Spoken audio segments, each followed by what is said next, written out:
good old YouTube hooking me up with some. Whatever. All I have to do is push a button and it tweets it out there. We're live on YouTube. All right, ladies and gentlemen, welcome to Source Material. This evening, we have a special guest, and we're doing a special episode. We're recording just a little bit early.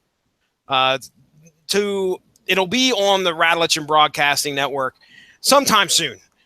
As to what date, we don't know yet. It might be tomorrow. It might be within a couple weeks. But regardless, I don't mind getting shows in the can. That's for dang sure. Not doing a show actually in the can, but getting shows in the can. And this evening, of course, we are discussing Kraven's Last Hunt, a great Spider-Man story, as suggested by one Benjamin J. Cologne, who is my guest tonight. Benjamin, how you doing tonight, man? I am doing just fine. Fine and dandy? Oh, yeah. Ready to talk some Spider-Man? You just told me that this is the 30th anniversary of this story, 1987. So right. a lot of people talking about it. And I believe you were the one that suggested it, or we were looking for something to. I can't remember. I know this idea came about a long time ago. Yeah, we've talked about doing this comic for a while.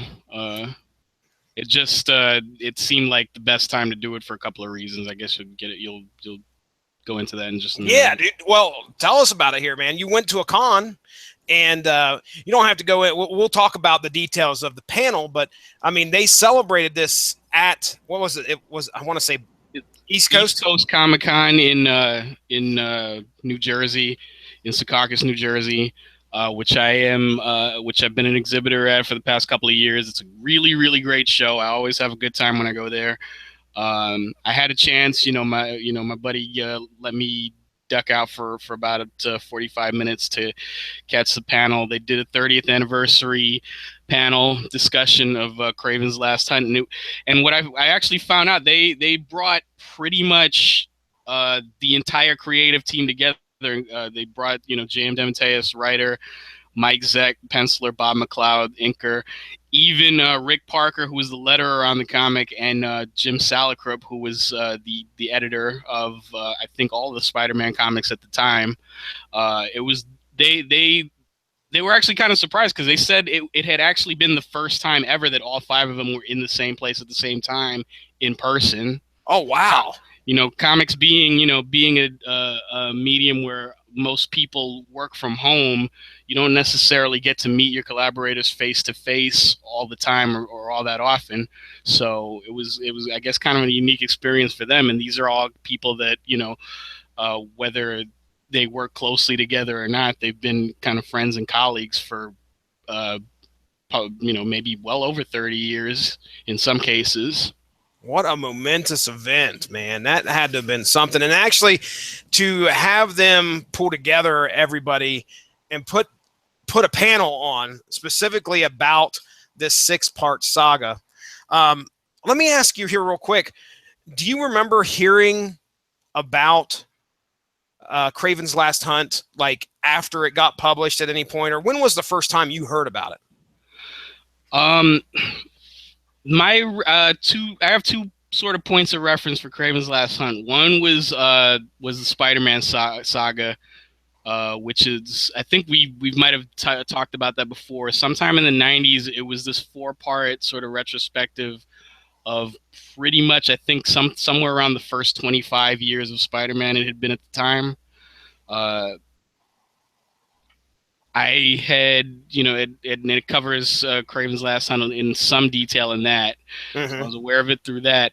And actually, my much bigger point of reference with the comic and with the story itself is actually the story that J.M. DeMatteis had done in Spectacular Spider-Man as sort of an immediate follow-up.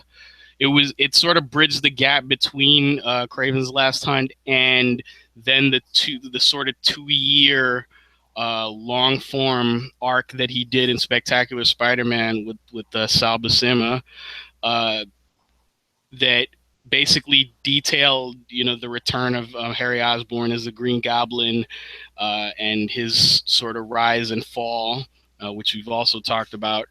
That the first part of that sort of a 2-year like extended arc was called The Child Within, and it deals directly with sort of the aftermath of Kraven's Last Hunt. So I was aware of it from that point of view. So actually, it was a little bit like reading reading or watching the sequel to something before you've seen the original.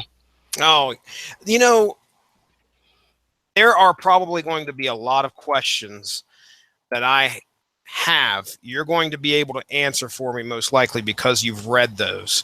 I have a feeling that either a lot of what happens in this book that I was like, well, what in the world, may have gotten explained afterwards. And I know I can count on you for some knowledge, well, a lot more knowledge than myself, of what came before Kraven's Last Hunt.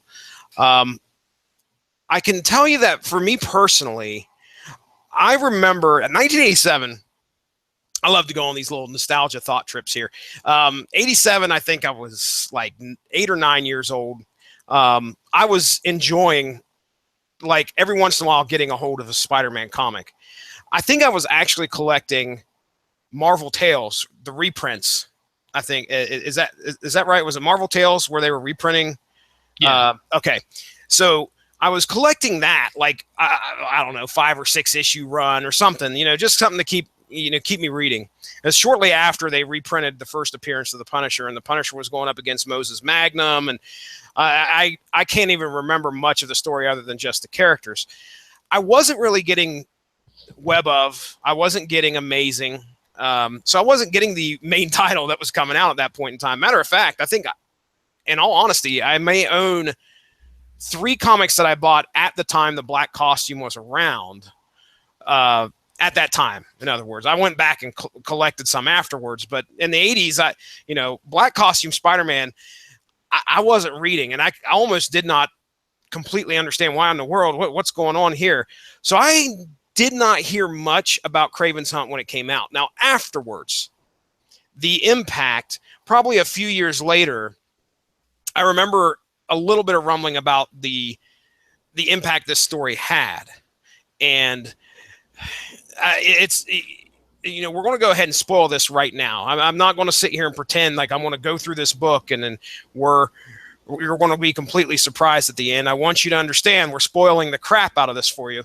But Kraven's suicide at the end of this book was it must have either been a hot topic at the time, which I'm sure it was, or I somehow heard about it from somebody who read and was really wowed by the story.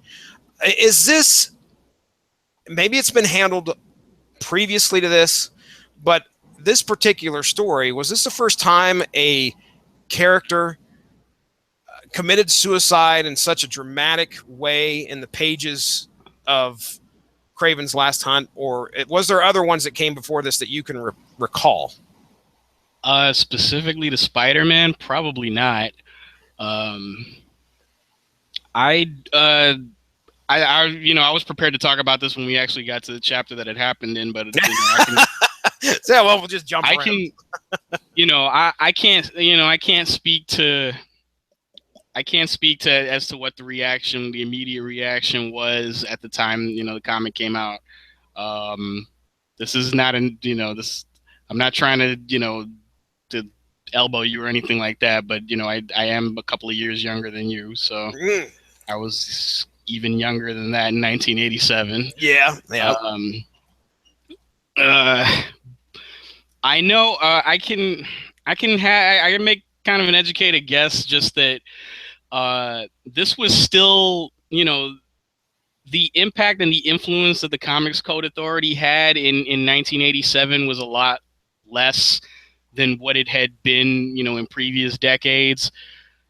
Even so, this book and its subject matter, and specifically leading up to what happens, pushed the envelope so hard, and it's made even more so by the fact that it's a Spider-Man story. Yeah. Mm-hmm. And we touched on it a little bit. I know I mentioned, Death of Gene DeWolf, which is written by Peter David, which, like I said, is another story that I want to cover at some point. It's another black costume story also. And it's a Daredevil team up. So Cool. But that stories like that were not the norm for Spider-Man. Spider-Man was usually much more lighthearted and much more all ages type of stuff. Peter David is not known specifically for dark storytelling, but that was kind of an exception for Spider-Man and for himself as a writer. On the other hand, J.M. DeMatteis is kind of known as the dark Spider-Man story writer. Oh, really?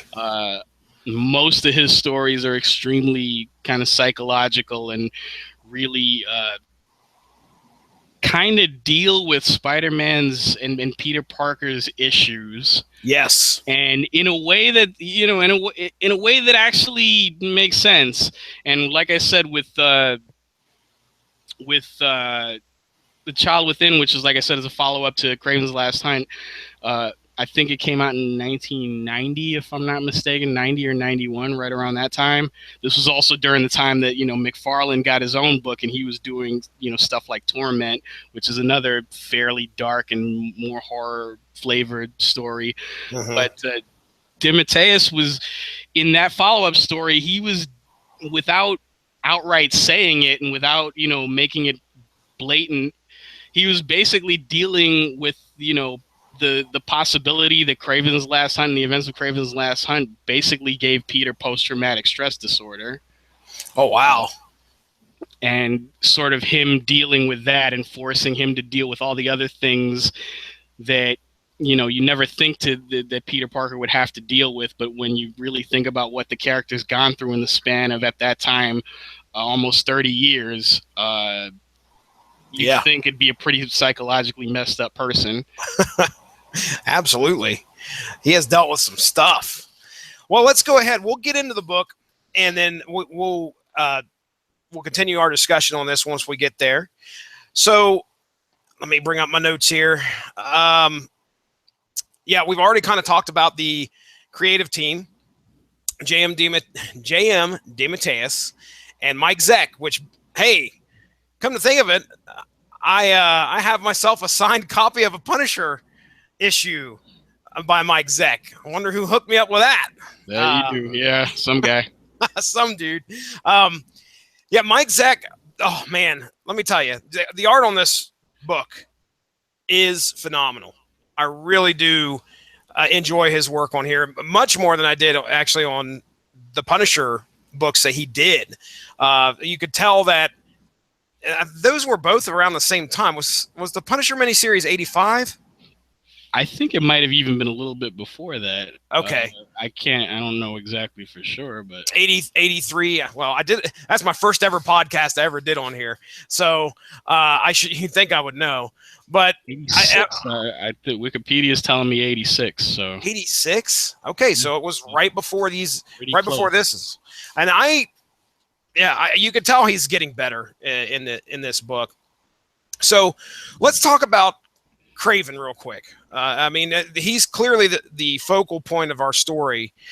We've talked a little bit about what happens to him in this book, but can you do your best to kind of give us an idea who Kraven is?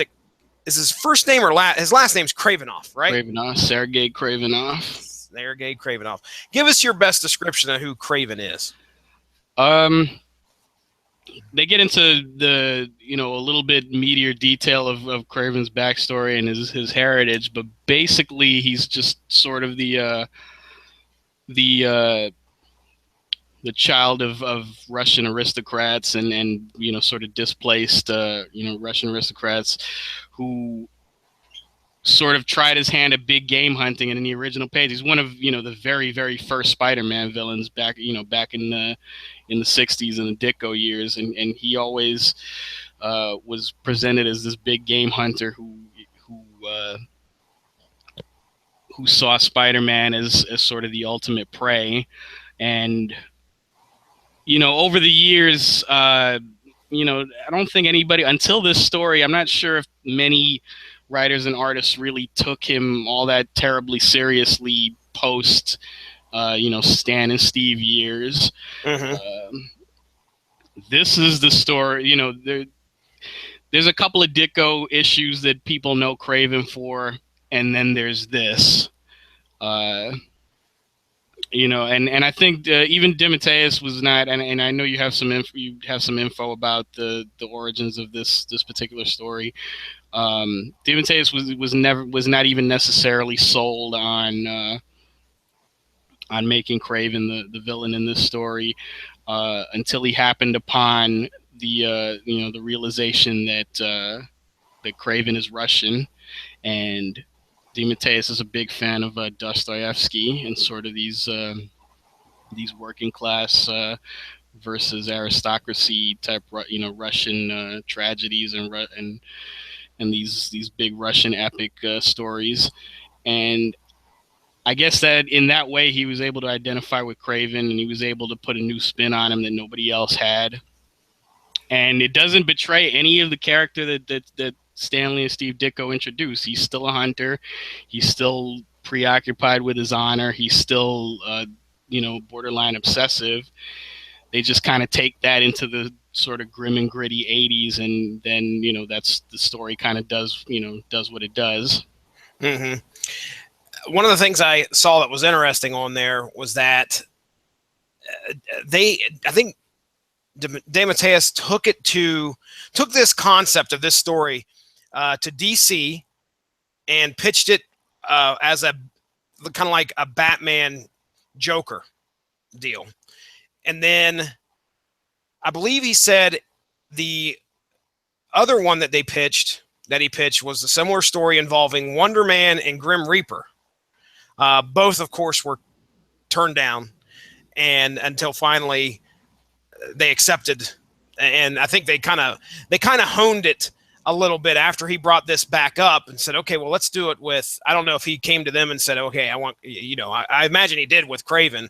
He said, hey, I want Kraven involved and Spider-Man involved. And they're like, okay, well, let's go ahead and tie a few other things into it.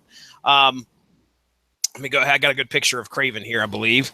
So let me go ahead and pull that up. This is some old school. Tell me if you recognize the art when I bring it up. If I can figure out how to tell me who you think it is. You do. The only bad part about trying to multitask, I can't do it. There. All right, there's a Kraven the Hunter. Recognize the art at all? Yeah, that's Steve Ditko. Steve Ditko. All right. So that's your classic Kraven there. Some other things that I recall or read off my notes here. Let's see. Oh yeah, that Vermin, who is going to be a character in here. We'll talk about him just real quick. But I saw where they said J.M. DeMatteis and Mike Zeck both created that character, which is pretty interesting. I don't know how much info you have about that. I know J.M. DeMatteis, before Spider-Man, he actually had a fairly memorable run on Captain America, and Vermin was a character that debuted in Captain America in Captain America 272, according to my notes. Nice. Which was a Spider-Man team-up issue.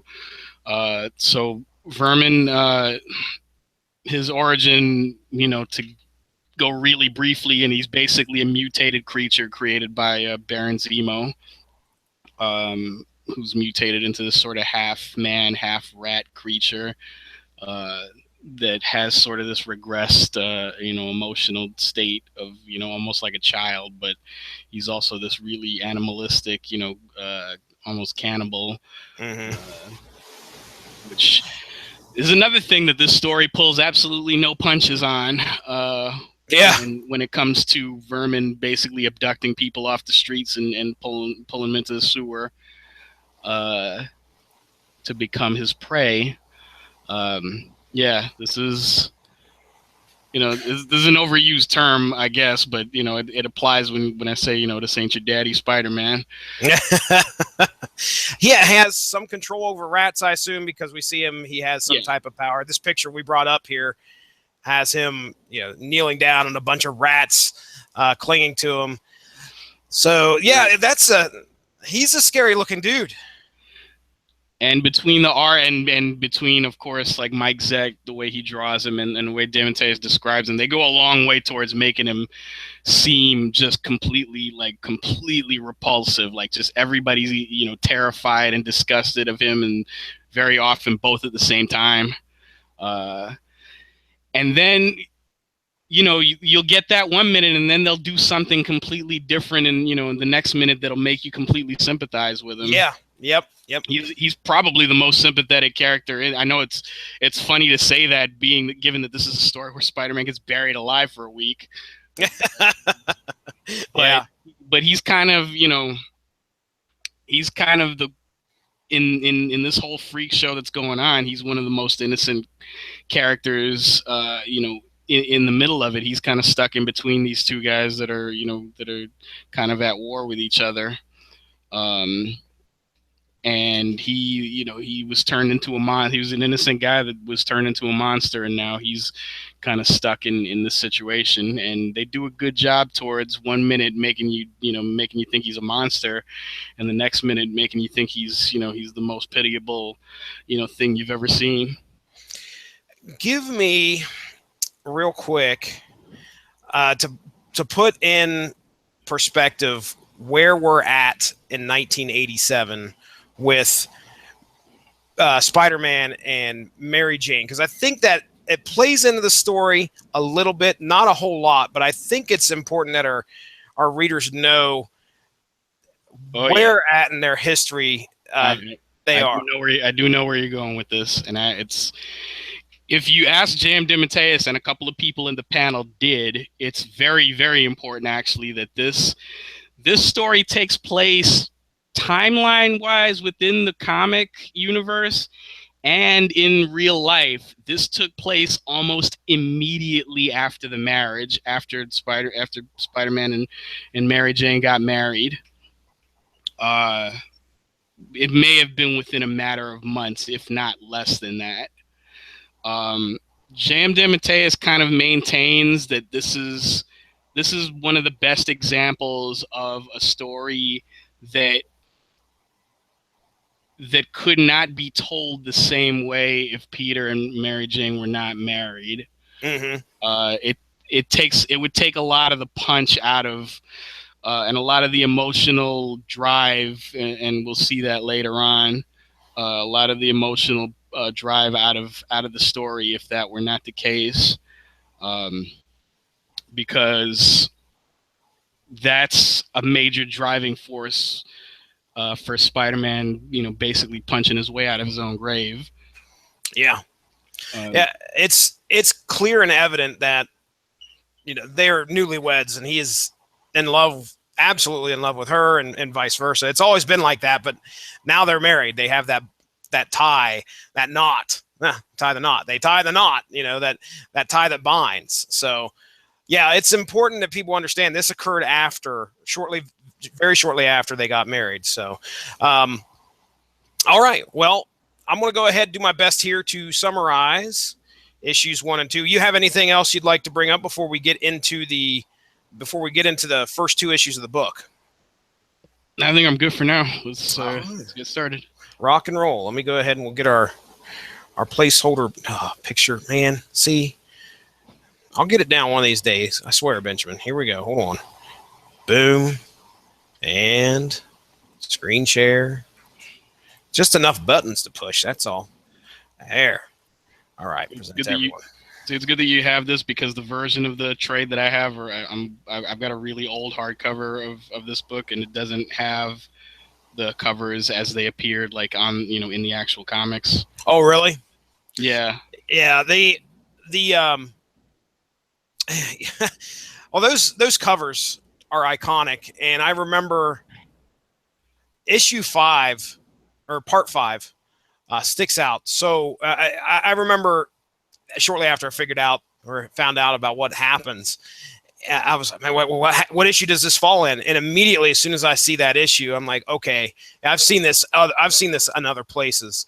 So let me go ahead and actually, speaking of, let's go ahead and we'll bring up the cover here. Give me just a second. We'll get back over here to, this is the cover. Oh man, I don't know if I can actually. Well, we'll say while you're doing that, like the version that I have actually has. I'm pretty sure this is Mike Zeck's like pencil artwork for all of the covers. They have that as sort of a Nice. dividing line, which he was really that was something else in the panel that they mentioned that as he went on and as you go on through the comic, it's at the beginning the pencils are a lot tighter and it's much more of Zeg penciling and McLeod just kind of accentuating his work. Later on, he says he went a lot looser with the pencil artwork, and Bob McLeod actually filled in a lot of and got to fill in a lot more of his own style as the story went on. Nice. But you got two guys there that are both, well known and incredible artists, each in their own right. So you put them together on a project, and it's that's a dream team. It's gonna be gold. Yeah, it's gonna be gold. All right. Okay, and that's the stuff. There it is. Okay.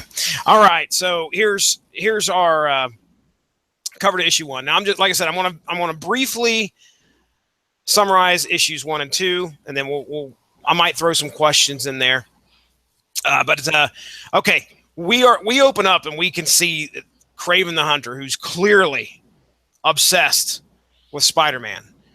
It's been a thing in the past, but right now that he is feeling he has some kind of a desire to do something. It just seems like bad to Spider-Man here. Become the Spider. You see that a lot throughout the book. We're also shown Spider-Man, who recently has been thinking about the mortality of those around him and his own mortality. I think he mentions just shortly before this story, Ned Leeds, which was he the Hobgoblin? Not exactly. At the time, he was outed as the Hobgoblin, but that was never the intent of the original team that was doing that story, who didn't get to finish it until much, much later. But he was, later on they retconned it to where like he was kind of set up as a Hobgoblin, but he wasn't really. Oh, okay. All right, but he gets killed, right? Yeah, in Spider-Man Wolverine, like the very famous like Spider-Man Wolverine comic. That's also something that took place in 1987, very, very close to around the time this comic came out. I think chronologically, I think it was that, then the wedding issues, and then this, all in the span of wow. 4 months. No kidding. So he's thinking about Ned Leeds getting killed. He's thinking about, of course, his Uncle Ben. And himself, he's not, he just got married. Well, normally what a normal person would do after getting married is settling down. That's unfortunately not on the agenda for Spider-Man. I mean, with great power comes great responsibility, and it doesn't say that ends once you get married. So that's been weighing on him a lot. And it just so happens that Kraven's decided to make his move. And Kraven does so. He goes on the hunt for Spider-Man. He finds Spider-Man. They get into a bit of a battle. He tranquilizes him. And then at the end of issue 1, we're actually led to believe that Kraven shot Spider-Man with a rifle. And as Kraven and a few of his thugs are having a service and lowering a black costumed, not moving Spider-Man into a grave. And then, of course, we have the iconic grave, the tombstone. Here lies Spider-Man, slain by the Hunter. And so, at the end of part 1, Spider-Man's dead. He's got Kraven won. Then we get to issue 2, and we're treated to our first appearance of Vermin here. He lives beneath the streets and the sewers. I mean, this guy, just like you said, he's vile. Just disgusting. But, he lives down in the sewers with his rats, and he's this perfect man-beast combination created by Baron Zemo, and he's got this cannibalistic nature. And he traps this woman. Just like you said, we're pushing the code here. He traps this woman, and we know that Vermin's not got good things planned. And there's in the issue too where they kind of like they switch back, and then they switch and tell a little bit more of the story, and then they come back to Vermin, and there's like rib cage laying on the ground. He's clearly ate her. I mean, Yep. yeah, that's pretty powerful stuff. So as you know, Vermin's sitting there. We know Vermin's he's a pretty bad guy. Now in this second issue, Kraven's struggling inside himself. I mean, the Spider-Man has been beat. There's like this war that he has going on where he has to now feel that he has to become the Spider. Very, you know, what would you describe this as? I mean, is it honor bound, or how would you describe his drive to become what he's killed? I believe the technical term is he's going crazy. That's the truth. There's a little bit more that's made of that as the story goes on. You know, Kraven's always been kind of this, you know, honor first, pure hunter type of character. And like I said, DeMatteis is just kind of taking it to an extreme in this story. And once again, it's a lot of showing as opposed to telling, which I love, by the writer and the artist, where something's wrong with him. He's crossed the line. Obviously he's crossed the line, and they do a lot of playing with the expectations of what you know about Kraven previously, even in the first issue where, Spider-Man's even kind of saying inside his head, well, he's trapped me in a net. He's probably just going to kidnap me and take me to his hideout. And he's going to monologue about his fiendish plans. And while he's doing that, it'll give me time to escape and, punch his face in. And then, I can get back home and get back to my life. And then that doesn't happen. Yeah. That doesn't happen. And he, Kraven shoots him in the face instead, or whatever, or wherever he shoots him.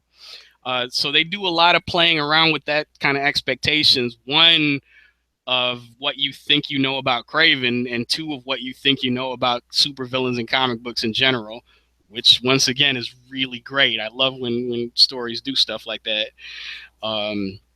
So this all adds up to something's wrong with Kraven, whether or not there's a couple of different explanations that you're given, that you're free to choose one or all of them as to why he's doing what he's doing. They go into later on talking about how he kind of matter-of-factly thinks about how they said my mother was insane. Yes. That's mentioned like at least 2 or 3 times throughout the book. Right. The other thing is he's consuming a lot of these liquids and substances, and once again dodging the comics code authority like the Matrix. These are probably some pretty hardcore psychedelic drugs in between what they call it. Yeah. He's dude's seeing colors and tripping balls and everything you can imagine at this point. And you'd figure he's been doing this for a long time, and maybe it's kind of finally catching up with him. Because that's also how he has sort of the enhanced human powers that he has. Also, supposedly, it kind of extends his lifespan a little bit. What really made me, and this is a theme throughout the book, you really dive deep into the people's heads here. We dive into Kraven's head. We dive into Peter Parker's head here in a few issues. And at some point I'm sitting there going, okay, what I'm seeing, is it actually real? Specifically, I started questioning that as soon as Kraven was chest deep in spiders and decided to start eating them. Now, one of two things is I believe that part's real. And the second part is that clearly this man has gone over the edge. If he's just gulping spiders down, becoming the spider. He's got to ingest them. I mean, dude, I think that happens in this first issue. I mean, that's like second page in. Yeah, he's seeing these, spider constructs and all of these, freakish, things. That was one of the notes I had here. They are really playing up his insanity right here in this first issue, and at least that's the vibe I get for sure. And I think that's what they're trying to portray. Now, with Spider-Man dead, Kraven decides, okay, like I said, he wants to become the Spider, so he decides to don the black costume and become Spider-Man. One of the things I got to ask you, and you tell me if you have any insight on this. If not, don't worry about it. There's a couple instances in the second issue where there's red text boxes. Like, Spider-Man or Kraven will be saying something, and then, not saying something. He'll be thinking something. It's an inner monologue, and then all of a sudden you have like this one word red text box. And are they just trying to get across the war here between the person and the insanity, or because that actually happens in, I think, Spider-Man's monologue later on down, inner monologue. But any insight? Not only does that's pretty much how I read it as well. Not only does that happen with actually most of the characters that have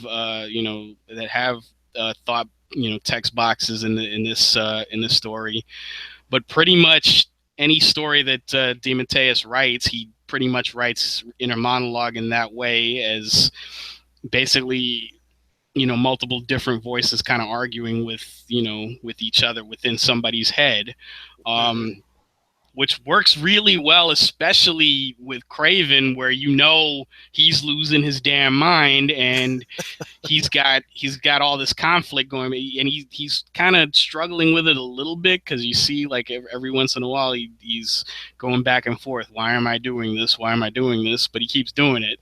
So you get the feeling like he kind of knows that what he's doing is insane, but that part of him is kind of drowned out by the part that's actually doing it.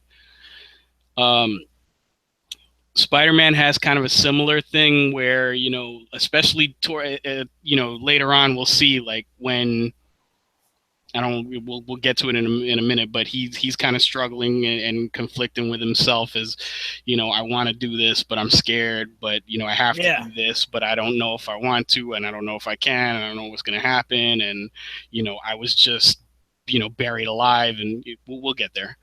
Man, it's something to put yourself in Peter Parker's shoes when we, at that time, and just to imagine waking up to something like that. But yeah, like you said, we'll get to it here. So Vermin comes out of the sewers. That was my next bit of note here, is where Vermin decides, you know what, I'm still hungry, and he now is on the loose, New York City, and he's hungry.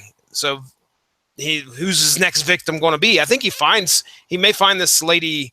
I can't remember if he finds a lady here, but we know that he's out there, and the threat is real, as Megadeth would say. Our hero Spider-Man at the end of issue 2, still in his grave, and they do a great job of reminding you that right at the end, and throughout these issues, you just see that still gravestone as rain pours down upon it, and you're just hoping, you're waiting. Is our hero coming back? Who knows? Well, so there's a pretty good amount of action in this, despite Spider-Man basically not being in this issue at all, unless you really count, the tombstone. He's not in this issue. Yeah, and they make up for it by having a ton of action and a ton of craziness going on between Vermin taking victims, and then Kraven's kind of quest to become Spider-Man and become a better Spider-Man than the original, which I know you wanted to talk about too. Yeah, he shows up. I can't remember if I'm forging ahead here. Which am I at the end? Yeah, okay. At the end of issue 2, as he's going around, as Kraven is going around dressed up as Spider-Man, he finds Mary Jane, who's about to be accosted by some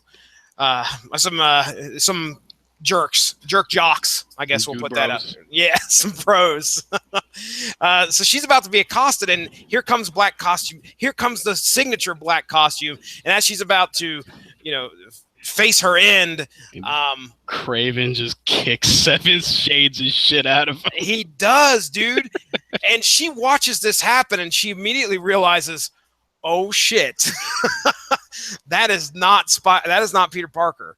That's not Peter. She knows right away, which is great. That's another great little character bit that says a lot without saying a lot. You know what I mean? Oh yeah. I mean, Spider-Man, he would go around. He's not running dudes' faces into walls on that unless he has to. He's not going to do that.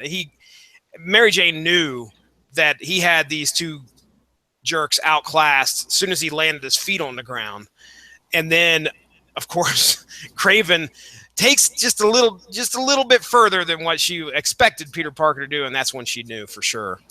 Anything else happen in the issues that you recall or you want to discuss before we move on to issues 3 and 4?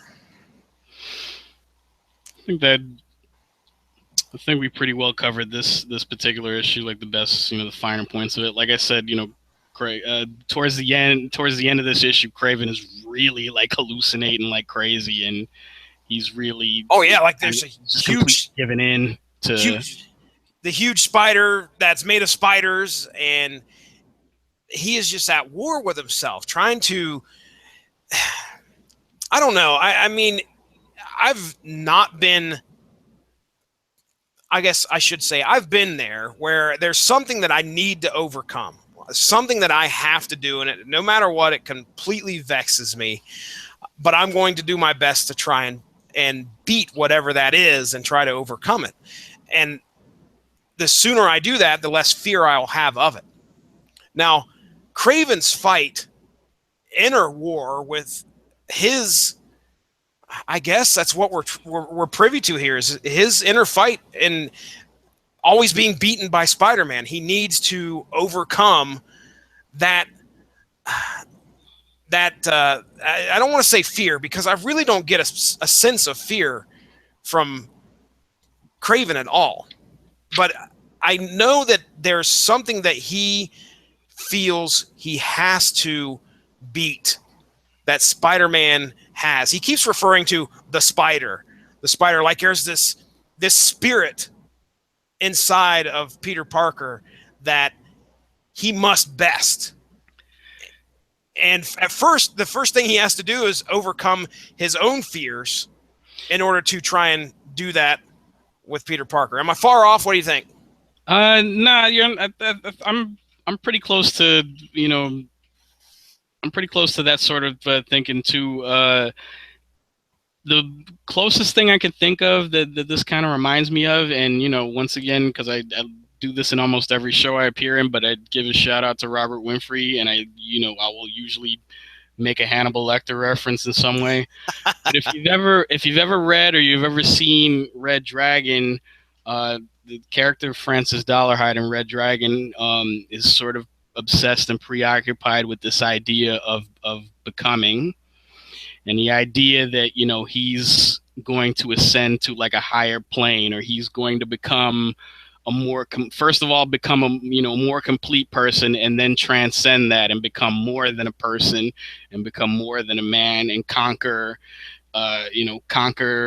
humanity and conquer death and conquer everything and become almost godlike. And it seems like there's a little bit of that in here in what Kraven's trying to do, in that he feels like he has to not only overcome the man who was always beating him, but symbolically and like we saw, literally bury him, then become him, then surpass him. Yeah. And he'll be, then he'll be something more, like that. I feel you. I do. All right, well, let's go ahead. We'll hop into issue 4 here, which, let me see here. Is this,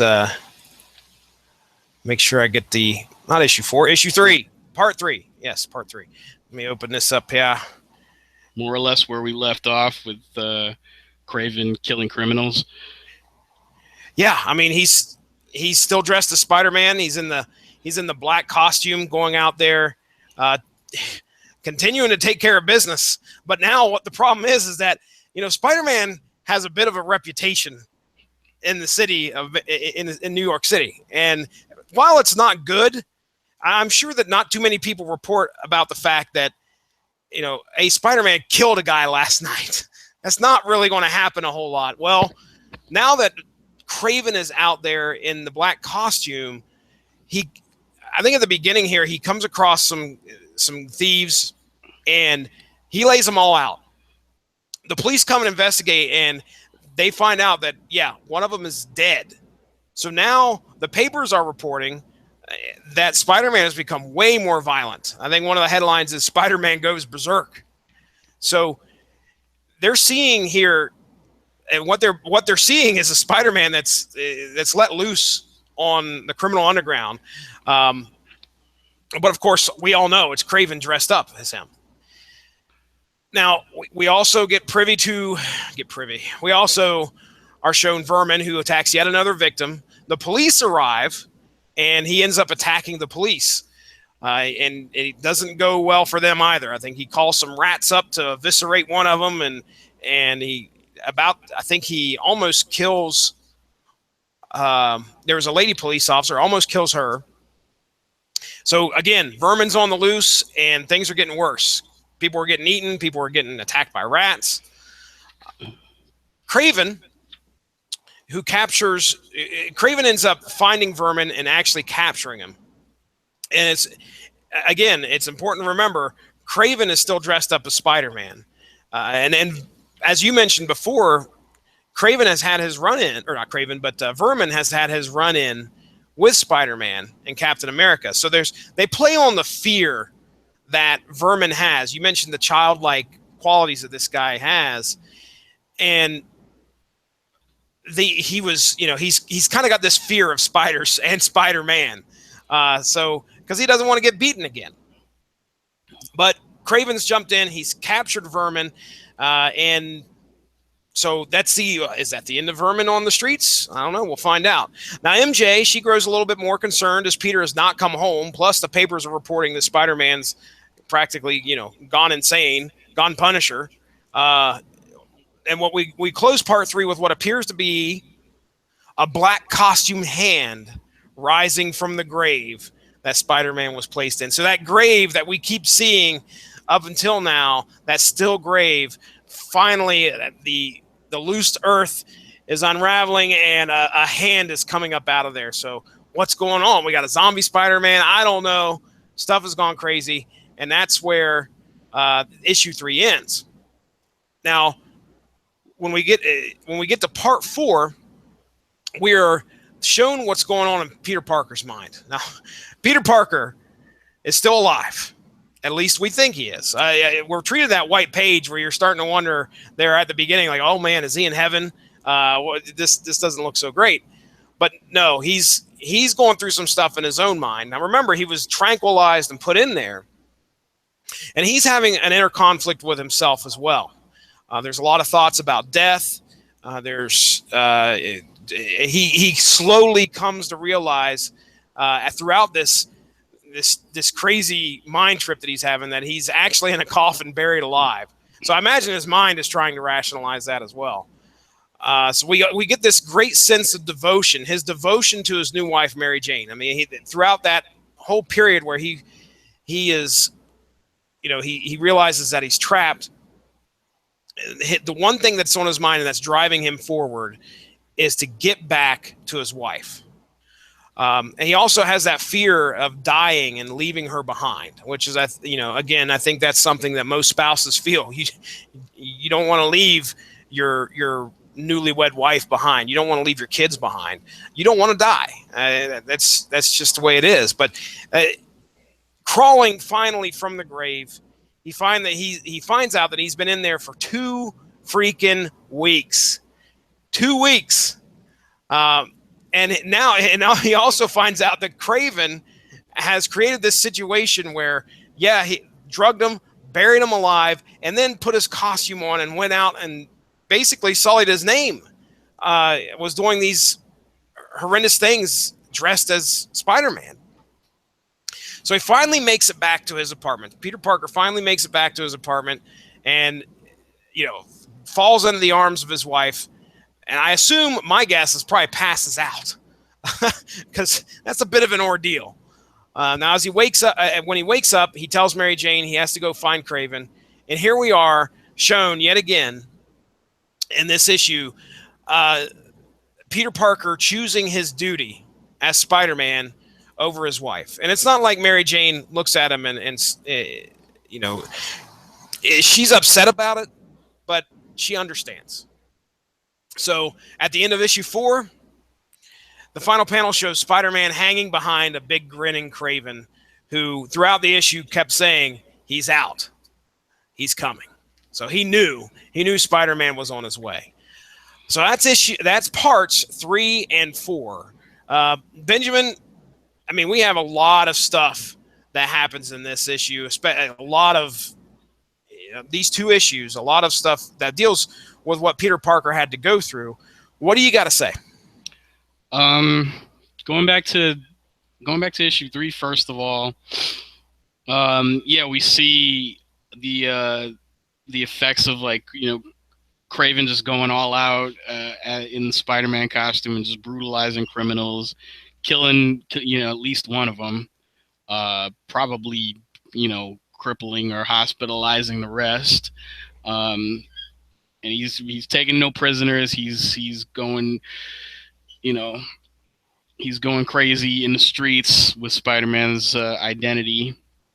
And there's a lot, and then in issue 4 and chapter 4, we see Spider-Man kind of struggling with himself. Some of the more more dreamlike or hallucinatory images. They say they basically say that whatever Kraven shot him with that tranquilized him probably also put him in some kind of psychedelic state where he was hallucinating in the grave, which that can't be good, dude. I've heard plenty of stories of people talking about being put in solitary or just being in a dark room by yourself for a very long time. No other outside interaction, plus no noises other than your own breathing. You don't even need hallucinogens to start freaking out. That alone will start doing things to your mind, in a long enough period of time. And like they said, he was buried alive for 2 weeks. And a lot is made of, his struggle to get out. I talked to you earlier about, if you're using any music on here, I suggested L'Arena by Ennio Morricone, which you may not, anybody listening to this may not necessarily know that by name, but if I tell you that that's the music that was playing in Kill Bill Volume 2 when Uma Thurman punches her way out of the coffin, now go back and read that scene, read that issue again with that music in your head and tell me that it's not, the perfect absolutely music. Appropriate, yeah.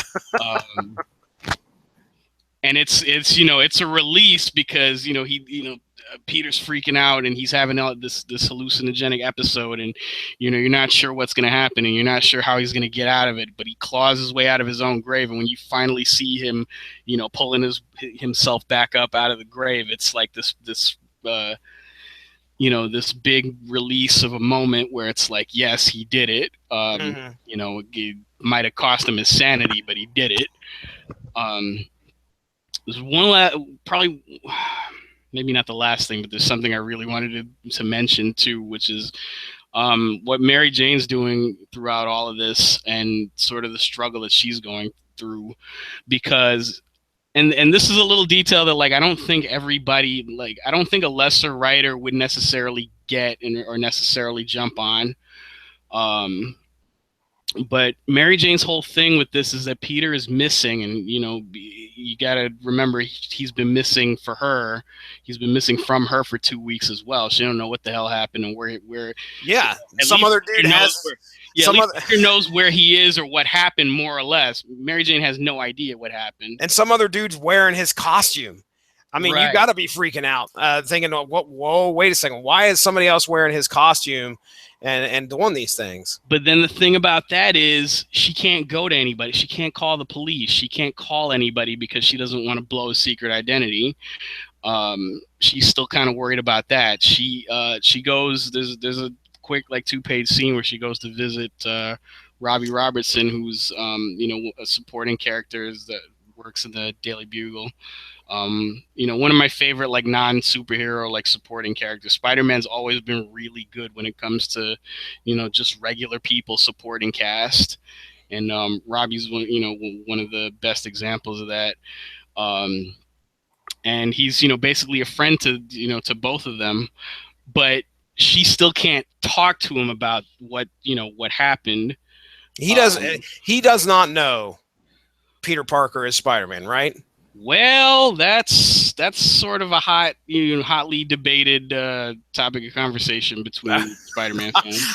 I can't remember if, and it hits me like I swear that he either knew it has or he been had some idea.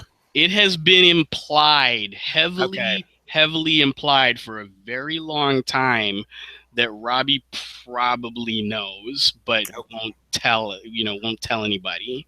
Okay. Never. I won't say it's never been said outright. Actually, apparently, I looked this up. Apparently, after Civil War, when Peter actually unmasked himself, which we'd all like to forget about. Yeah.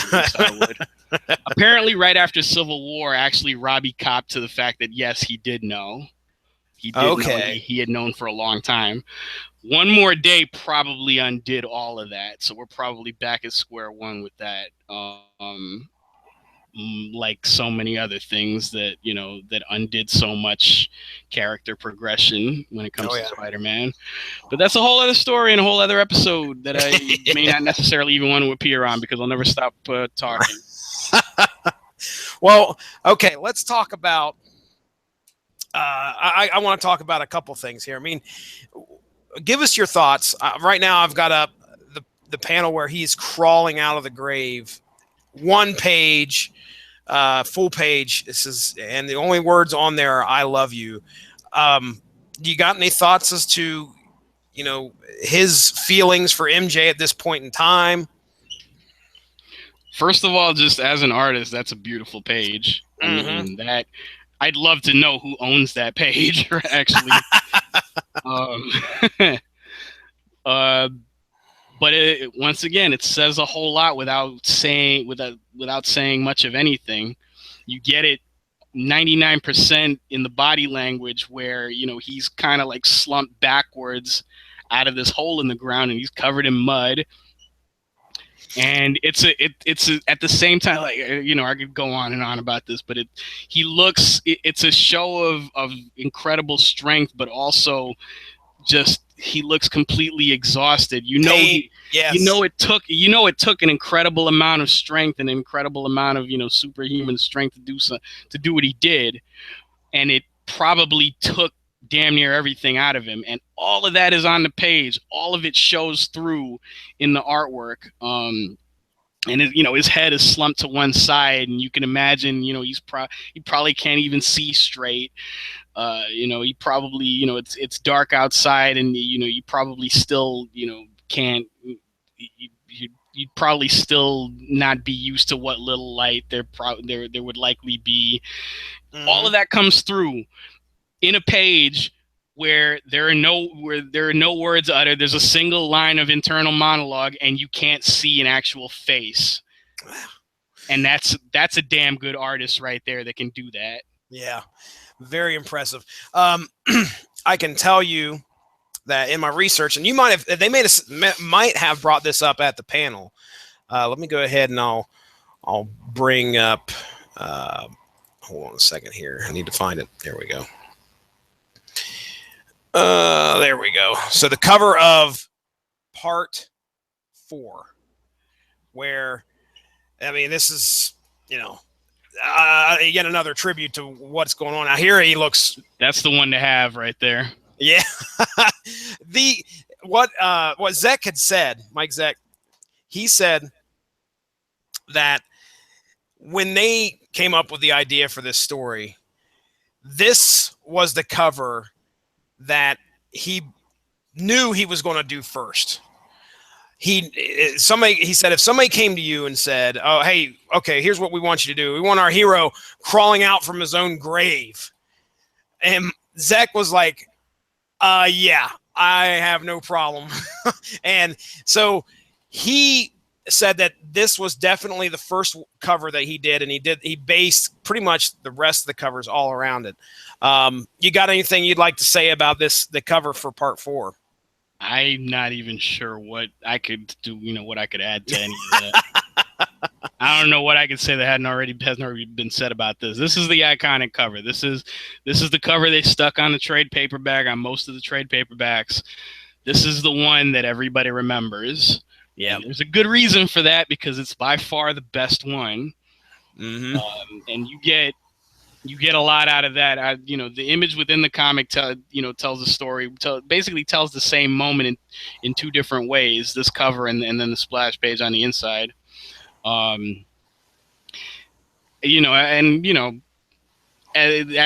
is the nature of art and visual storytelling and all that great stuff. People will get different things out of it depending on what you're looking at and how you interpret things. Mm-hmm. But the page on the inside, to me, looks like exhaustion, and it looks like sort of triumphant exhaustion. This cover, he just looks pissed off. He does, dude. I mean, he looks enraged. He looks like he's... And both work. Yeah, they do. Make sense for this story, because he's all of these things in this same story. In the course of this story, once he crawls up out of the grave and he's going through Kraven's house and he's looking for him. First he's confused, and then he's shocked when he finds out how long he's been buried, and then he's furious and he's trashing Kraven's place, and he almost, he for a split second, thinks about possibly killing his henchman, but he doesn't, and he pulls back, and then he just he gets out of there, but then he has to go back because he's got to stop him, and all of these things are pretty natural reactions to events that this might have happened to somebody. At the same time, they're definitely very much in character with Peter, because he's always, Peter's always that guy who's always been in conflict with himself, and we've talked about this before. He's at times really driven by his sense of guilt and his sense of honor and his sense of duty. All of that stuff comes into play. Add to that the fact that he's got to see his wife again. He's got to do whatever he can to see his wife again. And even though he does, and when he does, well, now it's about, now I got to go stop this guy. Yeah, he gets back to her, and then, after a night's sleep, he has a nightmare, wakes up, and he realizes, okay, something's got to be done, and I'm right now the only one that can do it. Even, dude, the guy, if you put yourself in Peter's shoes, I don't even know if he ate. I mean, the guy went home, fell in the arms of his wife, passed out, had a nightmare, woke back up, and he's like, I've got to take care of business. I've got to go back out there. It speaks to the drive of a hero, the heroic drive that this guy has. And another thing is that he's upset about what Kraven's done. I mean, Kraven is out there wearing his mask and doing these things in his name. It's not good, and it has to be stopped. So, yeah, in that last panel where he's hanging upside down and Kraven's kind of looking at, out the corner of his eye, he's got his back turned, but he knows he's there. You're just waiting to see what's going to happen. You're waiting for Spider-Man to take Kraven's head off. So, anything else you'd like to go into before we hit issue 5? We're stopping at the end of issue 5, and then we'll talk, and then we'll do issue 6 as a wrap up. But because issue 5 is, boy, where all hell breaks loose. Yeah, buddy. Anything else you'd like to say before we move on? I think I'm good. All right, here we go. Let me go ahead and do the one thing that I can't seem to. Let's get to bring up this, and we'll go here. This is. There we go. And then we should. All right. Issue 5, Thunder. So it's about to be on. Spider-Man and Kraven, one room. 2-man enter, 1-man leave. Let's see what happens here.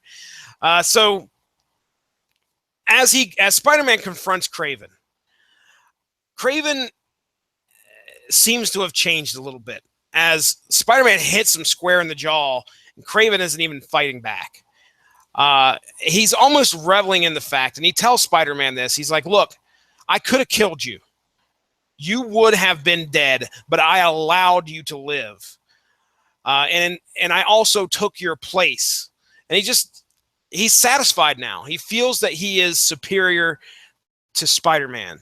Now, Benjamin, I don't know if you caught what I figured out earlier today, and then in my research, somebody already had figured this out. But this is almost, granted, it's dark, but this is, I feel, superior Spider-Man. Like that Doc Ock wanting to become Spider-Man and be a better Spider-Man. I almost really feel that in these issues. Am I wrong there? No, I saw that, and I read this with that in mind, because I know I had some feelings of my own about that. And what I came to feel about that was, and I read all of Superior Spider-Man, and some of it I liked, and some of it I didn't. I was so mad, but go ahead. Yeah. For those who don't know, real quick, Superior Spider-Man basically starts in right before Amazing Spider-Man 700, where it happens way before that, but certain events are put in motion where Dr. Octopus basically is able to switch minds, trade minds and bodies with Peter Parker. So where Peter dies in Doc Ock's body, which has, basically been ravaged by years of getting his ass kicked. And Doc Ock basically takes over Peter's body, but also kind of retains some of Peter's memories. So it's kind of a conflicted thing, and he decides also that he is going to become a better Spider-Man than the original, and some of that is altruistic, and some of that is just Ock being Ock and being a villain and thinking that I can be better than you because I'm me and I can be better than you. It's funny because because in both cases, in Kraven's Last Hunt and in Superior Spider-Man, there's like a serious violation going on where Peter's body is like in a way seriously violated. And in a way, in Superior Spider-Man, the violation that Octavius does to Peter is worse. Yeah. But the story is much lighter in tone. Mm-hmm. And some of that is a product of just the way that Dan Slott writes Spider-Man. And it's also drawn out for far longer. Superior Spider-Man went on for, I think, about 2 years. Yeah, shoot, man. I think it was way longer than this 6-issue arc, which I didn't even see. I know it was 87, but I didn't even see when these issues released, because they released over the 3 months. Was it 3 months? No, it was 2 months. I was going to say we had Amazing, we had Web of, and we had Spectacular, I think, that had these, right? Yeah, and they were all three, right on top of each other. I think they came out almost weekly. Wow. Over the course of 2 months. So it was a lot more condensed and shot out there a lot quicker. But I also think like Kraven's Last Hunt gives the violation that's done to Peter a lot more weight than Superior did in that shorter amount of time. And some of this is a product of, storytelling in comics is a lot more decompressed, and things are stretched out for a lot longer these days, and everything is done with the trade in mind, and with several sometimes several volumes of the trade in mind. Whether one way of doing it is better than the other, I don't necessarily think think you have to make a concrete decision about that. There's pros and cons for both of those types of storytelling. I've done Sure. both. I've read both. I enjoy both. Um, but just when it comes down to and also Superior, the focus was a little bit different. This is Kraven's Last Sign is very much focused on Peter's struggle throughout this story. Superior Spider-Man was all about seeing what makes Doc Ock tick, and that's fun too when you Oh, yeah. when you get inside the villain's head and you try to figure out what's going on there. There's some of that, of course. There's some of that here with Kraven and with Vermin and stuff like that. It's a little bit different when you make ostensibly a villain like you're basically your main protagonist of an entire comic book series for 2 years. There's a lot of stuff you can do with that. Not everybody is comfortable necessarily with that happening. I know because I have quite a few friends that absolutely hated Superior Spider-Man on general principle. I didn't hate it, but this story does what that story did better in a lot of ways, I think. Mm-hmm. I think when it comes to Superior Spider-Man, what happened with me is I was so upset about the fact that they're like, okay, Peter Parker's dead. And now we get that in these issues, but you don't have, I mean, Peter Parker wasn't dead in Superior Spider-Man, but there was that thought that was going to happen. And you kind of get the same thing here. But I don't know if it's because it's so condensed that I'm clearly not upset about it. And by issue 3, Spider-Man's coming back. Imagine if Kraven would have killed him off for a year, and then Kraven committed suicide. Of course, we wouldn't have much to put in Web of Amazing and Spectacular at that point in time. And one of the things that they actually mentioned, I think it was in the wiki, was that they were not originally, when it was proposed, they weren't planning on putting it across the books. They had said that they were just wanting to do it, I think, in an Amazing, possibly. And, of course, editorial stepped in and said, well, wait a second, maybe it might not be a good idea to have this, possibly showing while Spider-Man is off doing other things in his other books. Right. So taking...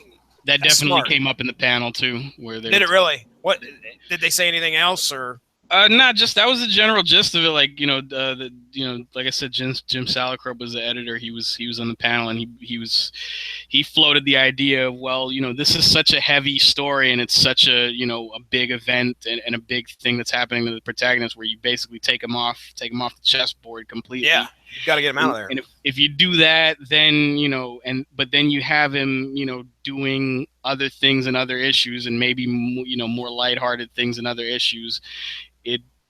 I guess they felt like it may take some of the emotional weight and some of the impact out of this main story, and they clearly saw this story as a really big deal even at the time. Yeah, even at the time, they knew they had something with this, which is why they did it in the format that they did, which other story arcs. Other story arcs that we've covered, because Maximum Carnage did this, had copied that format of taking multiple titles, multiple different titles starring the same character, and running the same story through all of them over a much shorter period of time than it would be monthly in one single title. That's got to be so stressful. I mean, I don't know if these guys plan a year ahead of time, but wow, just trying to put that all out there that quick across all those titles, and then just to see your I guess your idea and your creation come out and be over almost just like that. I mean, of course, as you said, Maximum Carnage, what was that, 14 parts? 14 part, I think, over what, like 3 months? Yeah, dude, that's insane. That's insanity. Yeah, I remember when. I remember when it was coming out. It was pretty insane too, because you had to. Yeah, you basically had to buy if you went once a month to the comic book store like I did. You had to buy four parts at a time. Yeah, had to talk mom and dad. I need a little bit extra allowance here. Hook Granted, the sun up. this was still when comics were under $2 a pop, so it wasn't as serious as it would be now that comic books are closer to $5 a pop. Oh wow, there's that. Yeah, that's true. All right, well, let's go ahead. We'll get into the issue here. So, Kraven, he's kind of waving it in Spider-Man's face and saying, "Look, I allowed you to live. I've took your place. I have no reason to fight you. I've bested you." Now, there's a question I have here. If you can help me with this, great. If not, I just didn't see a whole lot of it in the research. I didn't dig too deep, but Kraven keeps mentioning that his country and his parents were affected, or I think in this issue he says his country and his parents fell to the spider. Did Spider-Man do something with his family, or is he talking about something completely different, or is he just talking out of his head? No, he's talking about communism. Is he really? Yeah. He probably doesn't say it specifically, but there's mention of like Lenin and stuff like that, and basically communism, by its nature, kind of does away with aristocracy and with a lot of, not all of, but without getting too much into that, but it kind of minimizes whatever, a lot of the class system and the idea of aristocrats and what wealth is and how wealth affects people. And so he's basically from a wealthy family that fled to America because communism was moving into Russia and changing the way that country dealt with wealth and with class. Is he blaming Spider-Man or this essence of the spider for what happened? There's no tie there, is there at all? Not directly, but it's it's actually a little bit like Eddie Brock, where he doesn't necessarily have anyone to blame that deserves his blame, but I see where you're going. Here's this guy that's in front of me that keeps screwing with me, so I'm going to blame him for all my problems. I see it. So what he's doing is that he sees Spider-Man as I want to say the combination or the representation. That's the word I'm looking for. The representation of this thing that's defeated his family and him over and over and over. And now, I guess doing this, he's defeated Spider-Man and he feels at peace. That's what I got out of it. That's pretty much how I felt about it. Well, that helps me understand a little bit better, because I was thinking that Spider-Man went over to Russia and messed with Kraven and his parents. I seriously was at first. I was like, okay, I kind of want to read that story now, but little too literal. Sorry about that. But yeah, okay. So at the beginning of the issue, we see that Vermin's trapped in an electric cage. Remember, Kraven trapped Vermin, or at least beat him, and then now apparently he's trapped and he's in this electric cage that Kraven put together. Now, as Kraven is clearly like, look, man, I have no more beef with you. He convinces Spider-Man to follow him downstairs. Kraven then releases Vermin from the trap and convinces Vermin to attack Spider-Man instead of being scared of him. So we get this fight between Vermin and Spider-Man. Vermin seems to almost get the upper hand. Now, remember, Spider-Man and Captain America both had to team up in order to beat Vermin before. And that's mentioned here quite a bit. I think Vermin says it a lot. But they had to team up. So Vermin starts to get the upper hand, and he's about to, hurt Spider-Man pretty bad when Kraven throws a knife, goes right into Vermin's hand, and he looks at Vermin and he says, "No, you're done here. You've done your piece. You're free. Go." And Vermin's like, "Free?" And he's out the door. There he goes. Spider-Man's like, "No, you can't do this. You can't let this guy go." Kraven helps Spider-Man up, this beaten Spider-Man. Remember, just got out of the grave, just woke up from a nightmare, and then just got his ass whooped by Vermin. So he helps Spider-Man up. He takes him upstairs, and he says, "You're free to go as well." So Spider-Man looks back and off he goes, heads into the sewers after vermin. I think he says something like, "We're not done here, or I'll be back," something like that. Now here's where things get crazy, folks. We already kind of spoiled it at the beginning, but I mean, here's where things get crazy. here's where things start to get crazy.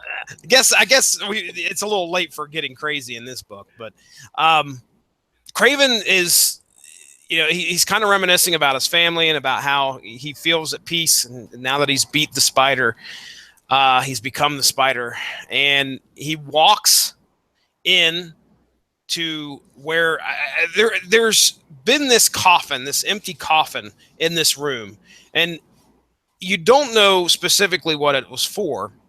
And you go right ahead, sir.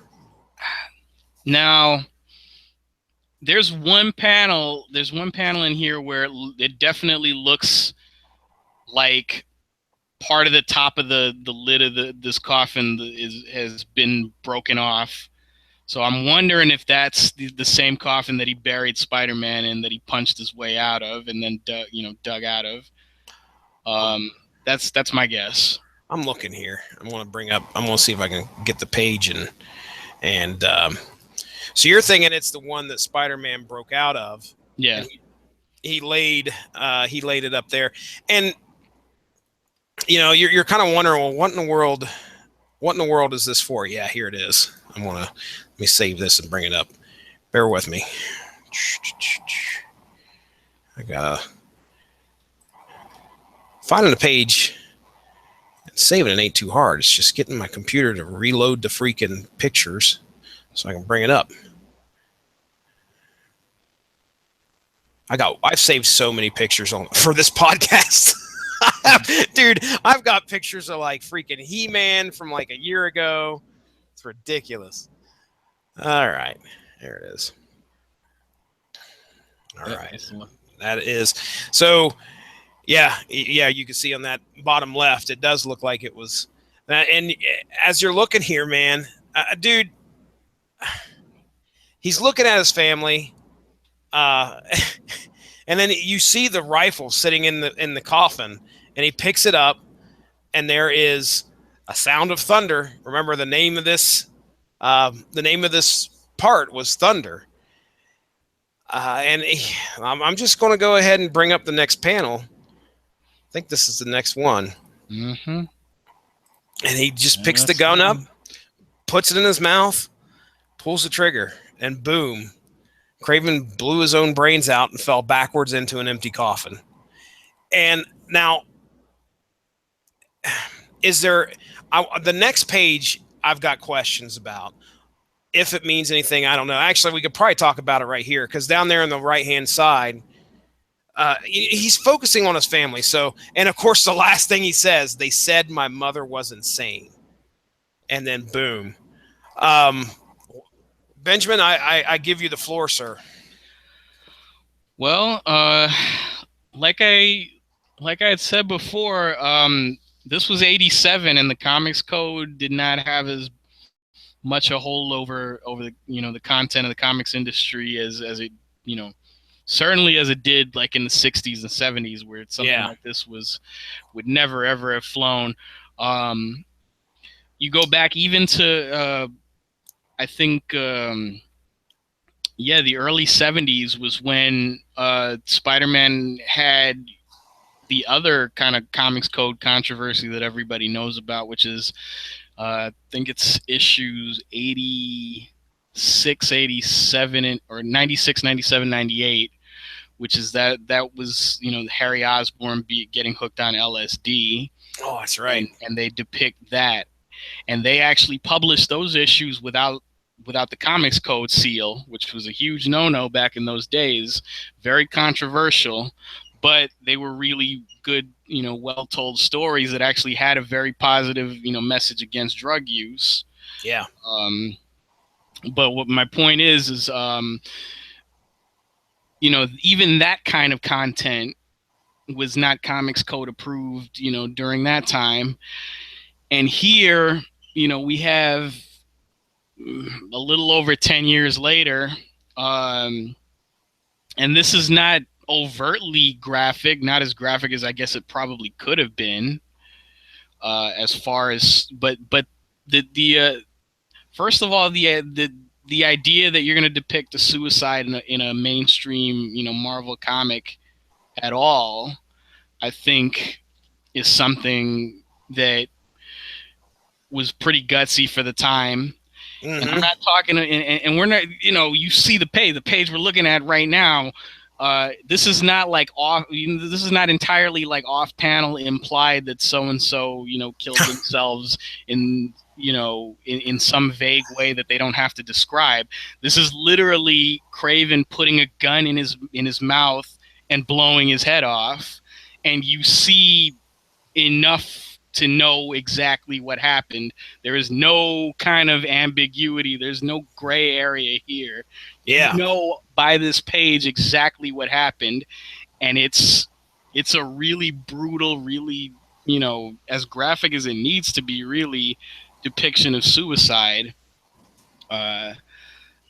And this is the other reason why this book is so remembered is it takes a character that for most of his existence got treated like a joke, makes him deadly serious, makes him truly, a threat to, to the hero, and then in the same story he ends his own life in the most, brutal way possible.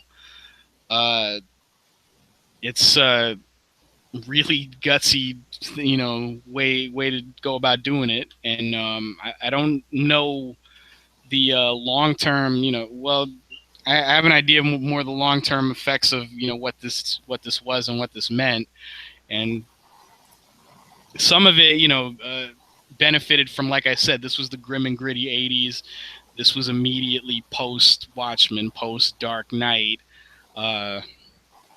When comics started getting darker and started getting more violent. Mm-hmm. Like I also said, this was during that time when, before the 90s, before everybody missed the point of why these comics were good, this had something to say. This had something behind it besides just violence and just darkness. So this is this is one of the, when you talk about grim and gritty 80s, this was sort of ground zero for a lot of that. Kraven's Last Hunt sometimes gets included, but sometimes gets kind of regrettably left off of all of that, that 80s stuff that they say started a movement in comics, for better or for worse. Did any of the panel members discuss, or did they talk about what influenced them to have him commit suicide? Did they have something like that happen in their personal lives, or was that anything that was discussed? Not really. I think it wasn't touched on as much as I really thought it would have been, this part of the story. But I think there was sort of a feeling that Kraven as a character had kind of run his course, and you really had done everything you possibly could with him, that there wasn't a whole lot outside of what Stan and Steve did with him in the first place that could be done, and that that this seemed like the logical end to the to this particular character. J.M. DeMatteis also kind of has a reputation for killing off a lot of characters in Spider-Man. Oh, really? I didn't know that. Because he killed Kraven. Well, not all of them stuck. Actually, none of them stuck, because eventually they did bring Kraven back. I remember. One of my notes here was that I actually did read Grim Hunt when it was coming out. And I didn't read it, but I read synopsis of it, and it just sounded so stupid, convoluted. And I think that's a Joe Kelly story too, and I really like Joe Kelly, and I don't want to, I don't necessarily want to ruin that. But anyway, yeah, James DeMatteis has kind of a reputation for that, for this period of time, and for the period of time that he worked on Spider-Man, because he killed Kraven. He killed Harry Osborn. He eventually killed Aunt May. All of those things got undone eventually, but At the time, they all, first of all, he did them. Second of all, he did them in such a way that they actually felt like they meant something. All of Yeah. those stories are some of my favorite Spider-Man stories, including my single favorite Spider-Man story, which is, Harry Osborn's death in Spectacular Spider-Man 200. The one thing that really, I think, the most emotional panel in this whole story is the next page. I think it's the final page. I'm pretty sure of this issue. Let me go ahead and bring it up here, and it's this. I mean, as Kraven is coming to his decision to end it. I mean, it's not like it, almost at the beginning of the story. This is already made up. His decision to kill himself has already been made, and one of the things that you see throughout, and I don't know. I don't want to. I don't really. I'm just going to go ahead and spoil this because it happens in the next issue. But throughout the issues, you see this guy digging a grave, and initially, you're thinking that this dude is out there digging this grave, and that's the one they put Spider-Man in. But as we go through issue 6, we find out that he has that. We see that guy continuing to dig the grave, and you're like, wait a second, that's already been done. Another great point of storytelling, by the way, where you're sitting there going, oh, wow, okay, why are we seeing this again? And then you realize that this guy has been digging Kraven's grave the whole time. Now, as to whether that guy has been out there before Kraven killed himself, to me, it really says, okay, hey, he had this planned. That's sad. Number one, that's really sad. Number 2 is this picture that I've put on here. And I think it's the final page of issue 5. Throughout the issue, he's looking at his family. The family that, his mom, like he said, was insane. What happened to his dad? Does dad get murdered or something? Or I can't remember what he was saying what happened to his dad. I'm not sure. Okay, don't worry about it. If you come across it, just yell it out. But I remember he had mentioned some stuff happened to his dad. Either his dad became broken or destitute, something like that. I don't remember. But regardless, he's looking at this picture with him and his family, and he's as a kid in this picture, and he's smiling. He's smiling at the picture as his own blood drips down upon it. That is powerful because there is a lot of stuff that is going unsaid. There's no words on this page. The only thing you see is him smiling as a kid and then the blood dripping down the photo. So a lot of what I take from that is, everybody's happy at one point. Everybody is, they live with, as a kid, I think you're happiest. You're with your parents. You don't have a whole lot of responsibilities. You certainly don't have a lot of things to worry about. You don't have some guy in a spider suit giving you a hard time when you go out, doing your own thing. But it's, you're at your happiest, and then something changes in your life, whether it be, obviously, I think in Kraven's case, a mental illness that turns you into something where you're not happy. You're always worried. Yeah, he's insane throughout this whole thing. He's got to overcome the spider. He's got to do this. He's got to do that. But even that, when he gets that done, he still ends his own life. I mean, the one thing that you come to complete, I guess, if somebody who wants to argue about this could say, well, he felt his life goal had been met. Nothing else to live for. Boom. Yeah, and it's another thing that is kind of said without, spelling it out, where his whole thing was about, in this whole story, was about regaining his honor. And he did that. And that's really the only goal he seemed to have left. So when he achieved that, or when he felt like he achieved it, he did everything. He beat Spider-Man. He assumed his identity. He proved that he could do things that the original couldn't. And then he was done. And when he was done, he felt like there was nothing else left for him to do and nothing else left for him to prove. So he chose to end his life, then and there. Some of that is, some of that, of course, is the fact that he was not right in the head. I was going to say, the reason why I asked if somebody on the panel had been touched by suicide or any of the creators, specifically if they had, and that's what drove them to do this with this character. A while back, it was more than a few years ago. I was working with somebody, and she ended up leaving early for the day, and the next day I found out that her grandfather had shot himself and killed himself. He was suffering from dementia, and there's a lot of times where I wonder if there are people out there that understand they're going through some type of a mental illness, don't have that running through their head. And when I saw this panel and I saw this kid who was happy, and it struck me to think, well, is that why he took his life? Is it because he knew he was going insane? He knew he was at a point where he felt he could no longer function. He didn't want to get any worse. If he was going to continue this path and this insanity, does he need to end it?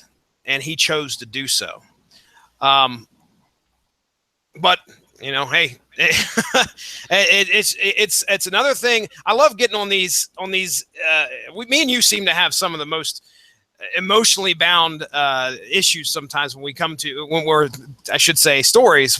talking about them. This is another one where I know me and you talked offline about The Killing Joke, and you opened my eyes to a lot of stuff there. This is another one where, man, life really speaks to you through the story and the art that's being shown. It's a great piece. You told me, when I told you I hadn't read it, you said you're going to love it. I was like, oh, okay, well, it's a Spider-Man story from the 80s. We'll see. And I wish I could read this thing for the first time all over again. Dude, impactful. It really is. It really is impactful. So, all right. Anything else that you'd like to say before we get into our wrap up with issue 6? And hey, Vermin's still on the loose. We got to get things taken care of there. Well, like I said, and this keeps coming up, which is how they keep going back and forth with Vermin between him being a savage and him being repulsive to him being pretty sympathetic and almost innocent, in his own way. And they keep balancing that back and forth. If Spider-Man is one extreme and Kraven is the other, then Vermin's kind of both sides. That's a good point. One. I mean, that is a good point. I never thought about that, because they specifically say in there that he's the man beast. I mean, he's a perfect hybrid of the two. Kraven even goes through and when before he meets his untimely end, when he realizes that there's not a beast behind the mask and the costume that is Spider-Man. There's just a man. And when he's helping him upstairs, he's like, he at that point realizes that, well, this is a pretty good guy. He's upset that he hasn't come to realize that Spider-Man or Peter Parker is actually a person. Go ahead. I will also say, and because if this was meant to be, to be a plot point, they would have brought it up. But something else that this,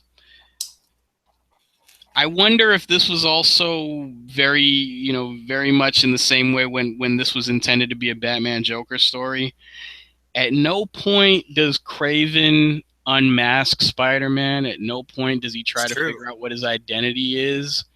And I think it's, if that's the old thing, even as recently as if you've read, Death of the Family in Batman recently, and Endgame and Batman with Scott Snyder and Greg Capullo, which are the two most recent Joker stories that they did, and they make a really big issue and a big point of saying in those stories, Joker doesn't care who Batman is under the mask. He does not have the slightest interest in that. And I kind of get that from this story too. Like Kraven has he has him completely unconscious and at his mercy before burying him in the ground. It could have been the easiest thing in the world for him to take his mask off and find out who he was, but he doesn't. That's right. I figure it's because he doesn't care, because who he is under the mask is completely irrelevant to Kraven. He's Spider-Man. He's the Spider, and that's all that matters. And all that matters, beyond that, is that he beat him. And after that, he probably didn't, may not have even occurred to him if you think about it that way. Yeah. The other thing is, going back to Vermin, this is a little, my perspective with Vermin is a little bit different because, like I said, I read the follow-up story to this called the Child Within, and Vermin is a really big part in that story. And as kind of back and forth between being sympathetic and being, a monster in this story, as he is, at times, in Child Within, he's extremely, extremely sympathetic, and you get all of his backstory. And you really feel, because he goes through so much, you find out like what exactly Baron Zemo does to him. Oh wow! And he ends up actually kind of being the driving force behind that story, and it's a lot of it is about Spider-Man trying to save him. And not exactly in the way that he does in this story. In this story, it's a little bit more superficial than that. In Child Within, it's really about what Vermin goes through, not just after Zemo mutates him, but actually what he goes through before he ever met Zemo. And there's like childhood trauma behind that I don't want to get too much into, but. I guess, if you've read this, try to find I don't know if it's collected in trade anywhere, but the original issues aren't too expensive. You can probably grab them all at a con. Cool. It's great stuff, and once you do that, you'll probably want to read the rest of DeMatteis's run on Spectacular Spider-Man. Nice. All right. Well, so issue 6. It's pretty much Spider-Man versus Vermin here. Spider-Man's in the sewers. He's still dealing with the fact that he just a couple of days ago was buried alive for 2 weeks. You see a lot of struggle here. Imagine, you're in a coffin for 2 weeks. The last place you want to go is back underground. But he's got to go stop Vermin. So as he's searching, he finally finds Vermin, and he bests him. There's a couple times where it seems that he's actually going to get the better of Spider-Man, but Spider-Man, the rage that Spider-Man has at one point is pretty interesting, because I think he's got Vermin webbed down, and Vermin's about to say something or do something, and Spider-Man just straight up punches him in the face, and then he has that inner monologue again. I think it may even be those red boxes where he's like, "What am I doing? Why am I hitting this guy? I don't want to hurt him." So it's again showing you the rage that he has, but the humanity's coming through. That's what I think they're trying to get across here. As they're fighting, I think Vermin escapes, but he soon tricks Vermin into going up into the city, into the daylight, and he's able to capture him and turn him over to the police. And, I already talked about how the man was still digging the coffin here, and they placed Kraven in the grave, which is, a way of letting you know, like I said at the end, that Kraven may have had this planned out, or at least, he's definitely going down. He's going back into the same ground that Spider-Man just came from. So the only last thing I have to say in regards to these issues, because I mean, issue 6, I'm sure you'll have a little bit more to say about it, but I'll finish with the quote, and that is, "Spider, spider, burning bright in the forest of the night. What a..." Now wait a second. I couldn't have. I totally messed that up, man. How did I copy that wrong? No, I was using voice to text. That was what it was. Do you have it in front of you? What immortal hand or eye could frame thy fearful symmetry? There we go. The magic of editing will bring us together perfectly. which which is basically a take on a poem by William Blake called The Tiger. Instead of spider, spider, it's tiger, tiger. And it's basically, from what I read about the poem, it's not too much longer than those first few lines. But it's more or less about an artist trying to recreate the beauty of nature, in this case a tiger. It takes on kind of a different meaning in this story because it pops up at the very end of the story, but you also see it towards the beginning, I think in the very first issue. And it's more in the context of what Kraven is trying to do. It's more about trying to capture Spider-Man specifically, and trying to capture the spider and his idea of what the spider is. And seeing that as beautiful and also terrifying, and also something that he has to do to become a complete person. I'm thinking of Captain Ahab and Moby Dick. Yeah, that's pretty good too. That works. Where, and it had a similar kind of tragic end, but in that case it was just more like, you bite off more than you can chew, because your obsession kind of blinds you to the fact that maybe there is more in common with this than I thought. Yeah. Your obsession blinds you to the fact that you're basically locked into a path of self-destruction. Yeah. Okay. I'm smarter than I thought. Okay. Well, what do you got to say about issue 6?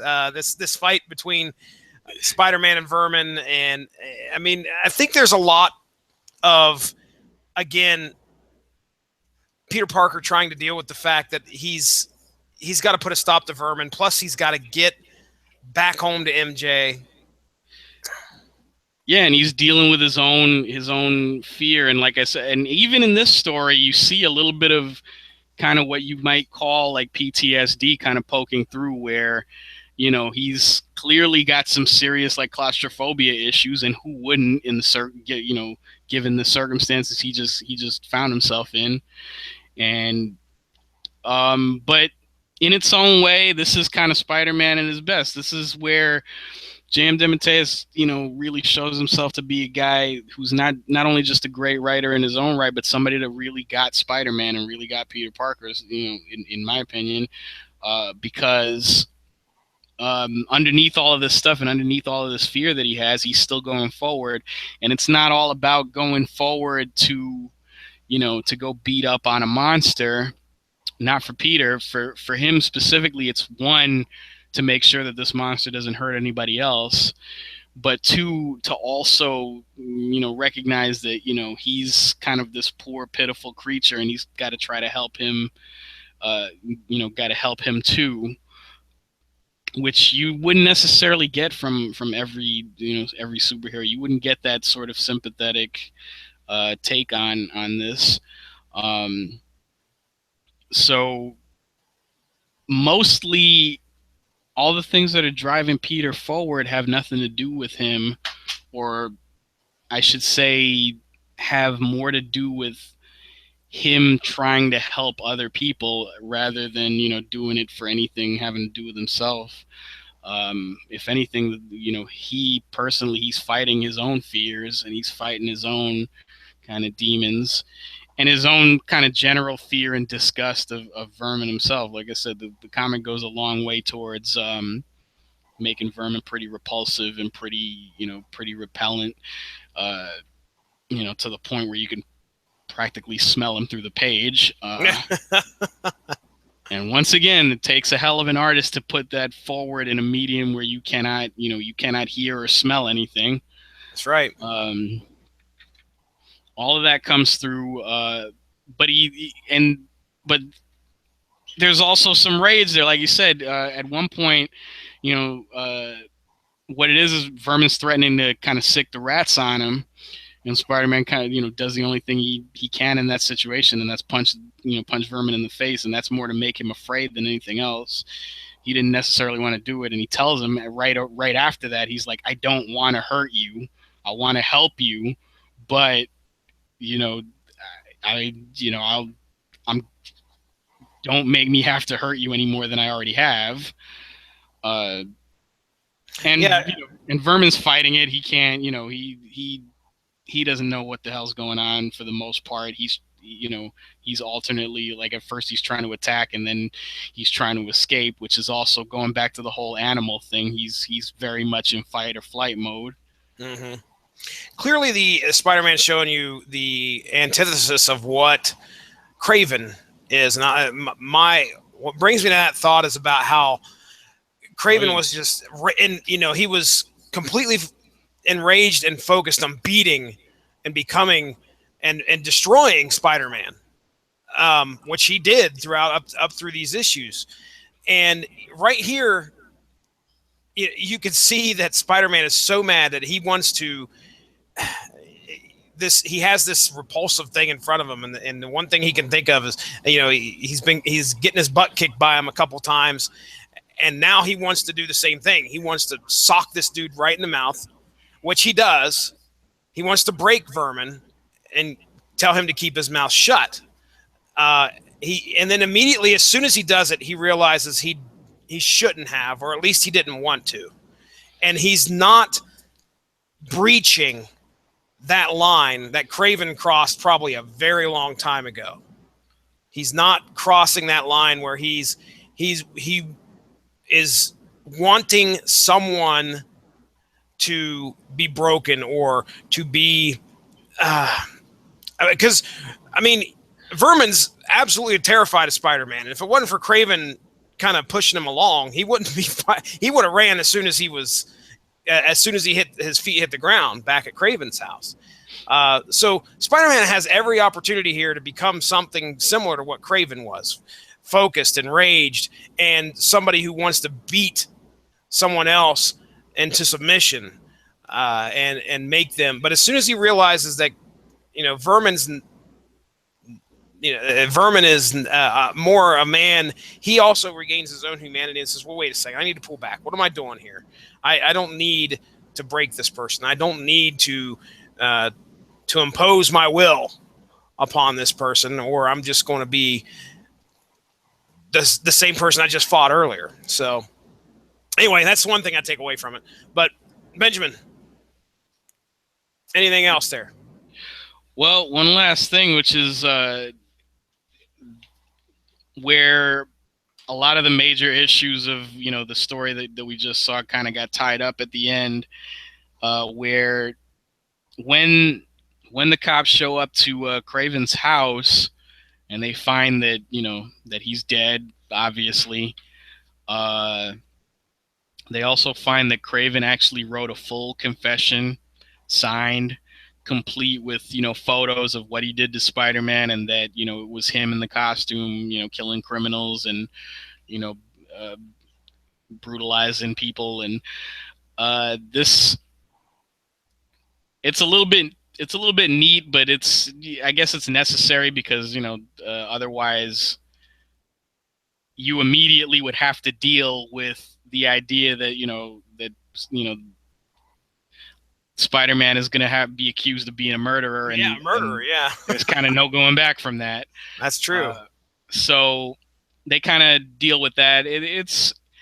I'm not saying it's a bad conceit of the story. Like I said, it's wrapped up pretty tightly, and it makes sense with what Kraven was doing, what he was trying to do, where he he had regained his honor. He already feels like he won. He didn't feel any need to sort of humiliate or complicate Spider-Man's life any further, I guess.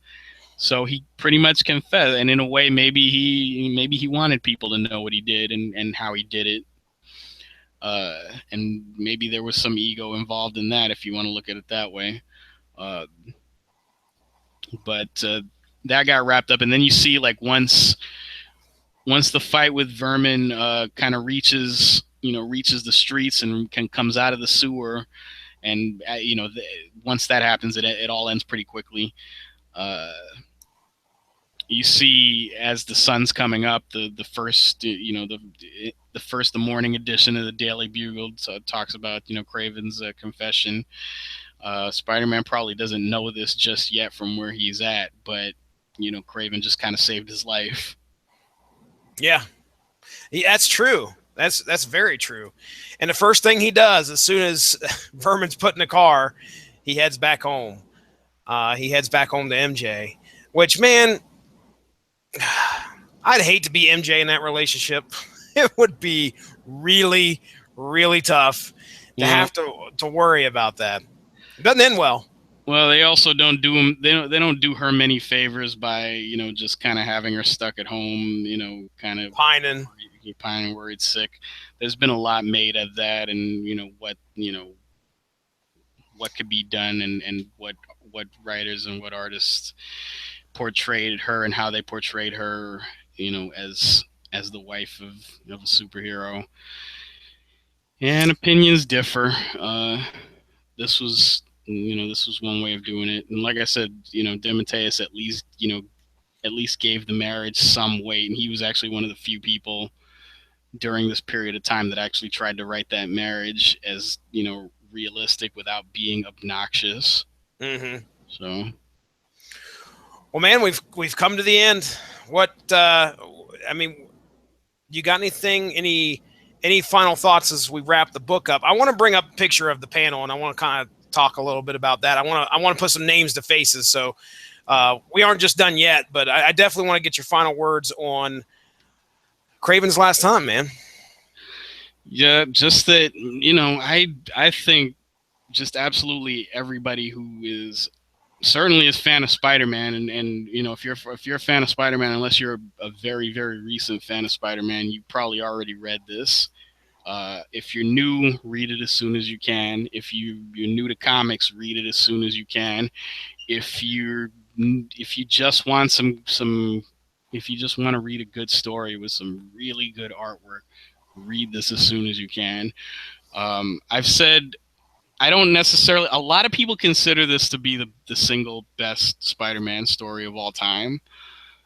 I don't necessarily think so. It's up there. It's very, very much, probably top five, maybe even top three for me personally. It's close. Just uh, it being as dark as it is, I have you know I have my ideas about what I consider to be a really great Spider-Man story, um, and this has a lot of them. Uh, I consider certain other Spider-Man stories to have balanced out a few more things that I really love about the character that kind of put it above this one, but it's Mm-hmm. still really good. They really just got lightning in a bottle with this in just about every way. So yeah, absolutely. I can't recommend this story enough, and it's reasonably it's one of the most and more frequently reprinted stories.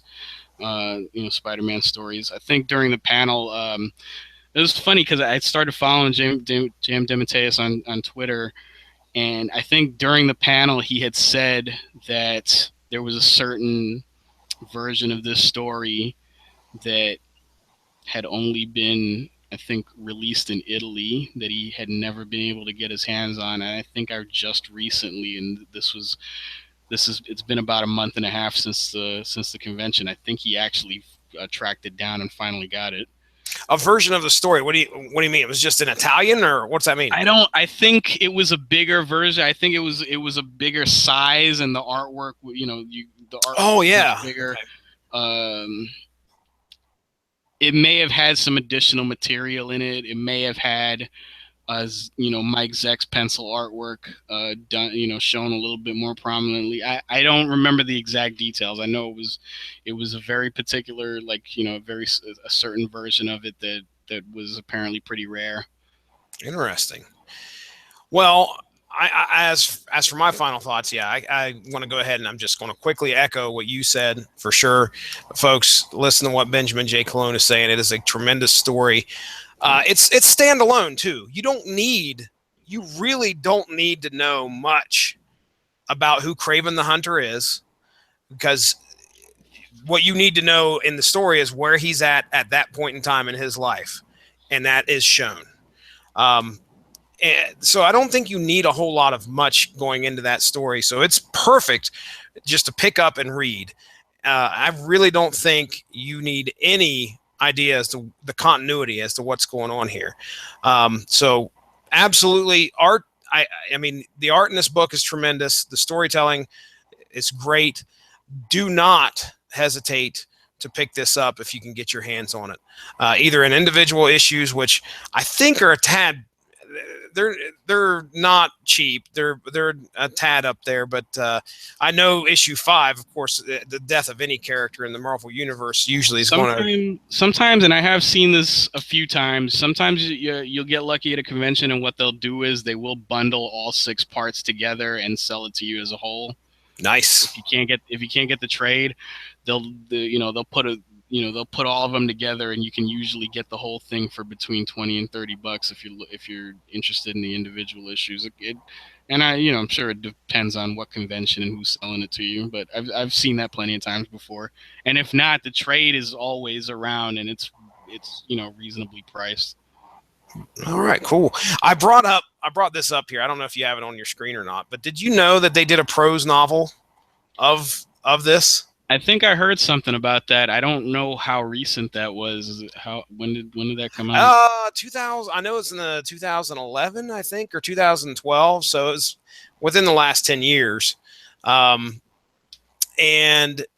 they said there were a few other Marvel prose novels. I didn't get a chance to look, but I don't know who Neil Clade is, but I mean, shoot, dude, a freaking prose novel. That's pretty interesting.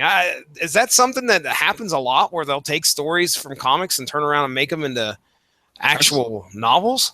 I've seen it happen from time to time. I think you're right. They kind of made a thing of when this one came out. I think there was at least one other one. I can't remember for sure if it was Dark Phoenix Saga, or if that was one of the ones that got novelized a lot earlier. Oh yeah, longer ago. But I'm almost positive there was a novelization of X-Men Dark Phoenix Saga.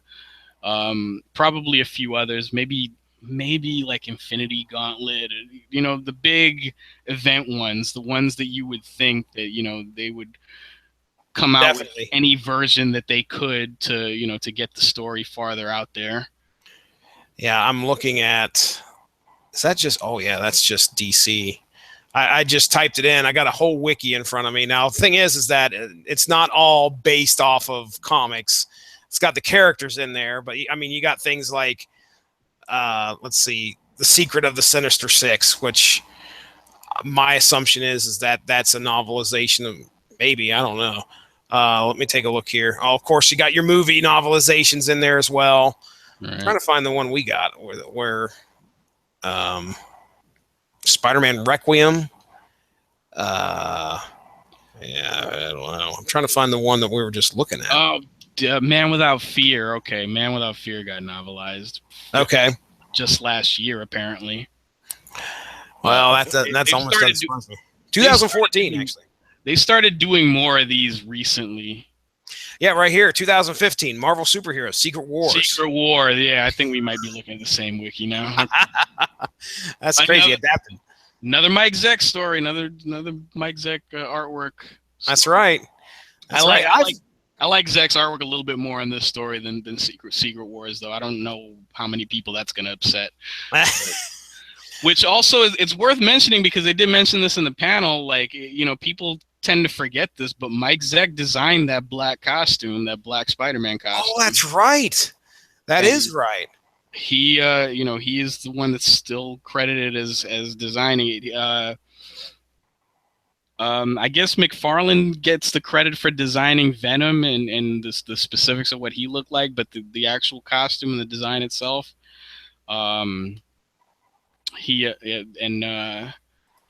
let's see, you also got a little something that I drew not too long ago, shortly after the convention. Oh, it's beautiful. But yeah, Zach also designed that, and they also said, and this is also true too, that's another thing where it just came at the right place at the right time, because they said that this particular story and a lot of the darker elements and a lot of more like horror elements of Kraven's Last Time might not have worked the same without that black costume. I think the costume kind of lent a lot to how the story was told. If you try to do, you know, as much as I love the classic, red and blue Spider-Man costume, it might have felt a little out of place in the type of story they were telling. They go into that a little bit more, and they talked about that for a brief period of time in the panel as well. They really mentioned a lot about how everything just kind of lined up in the right place at the right time for the story to happen and to be made and to become what it was. I also remember, like, I think they were kind of half taking the piss out of Zach a little bit when one of the ladies on the panel actually said that he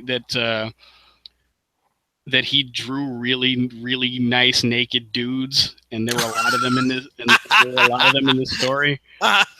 Yeah, I can remember Kraven's definitely naked at one point when he's taking off the costume. That's funny. So, all right, help me out here. I brought up the picture with I think it's the one that you snapped. Holy moly! Hold on. There we go. Okay, so let's put some names to faces, if you remember. From left to right, I really hope I'm getting this right, and if not, I apologize.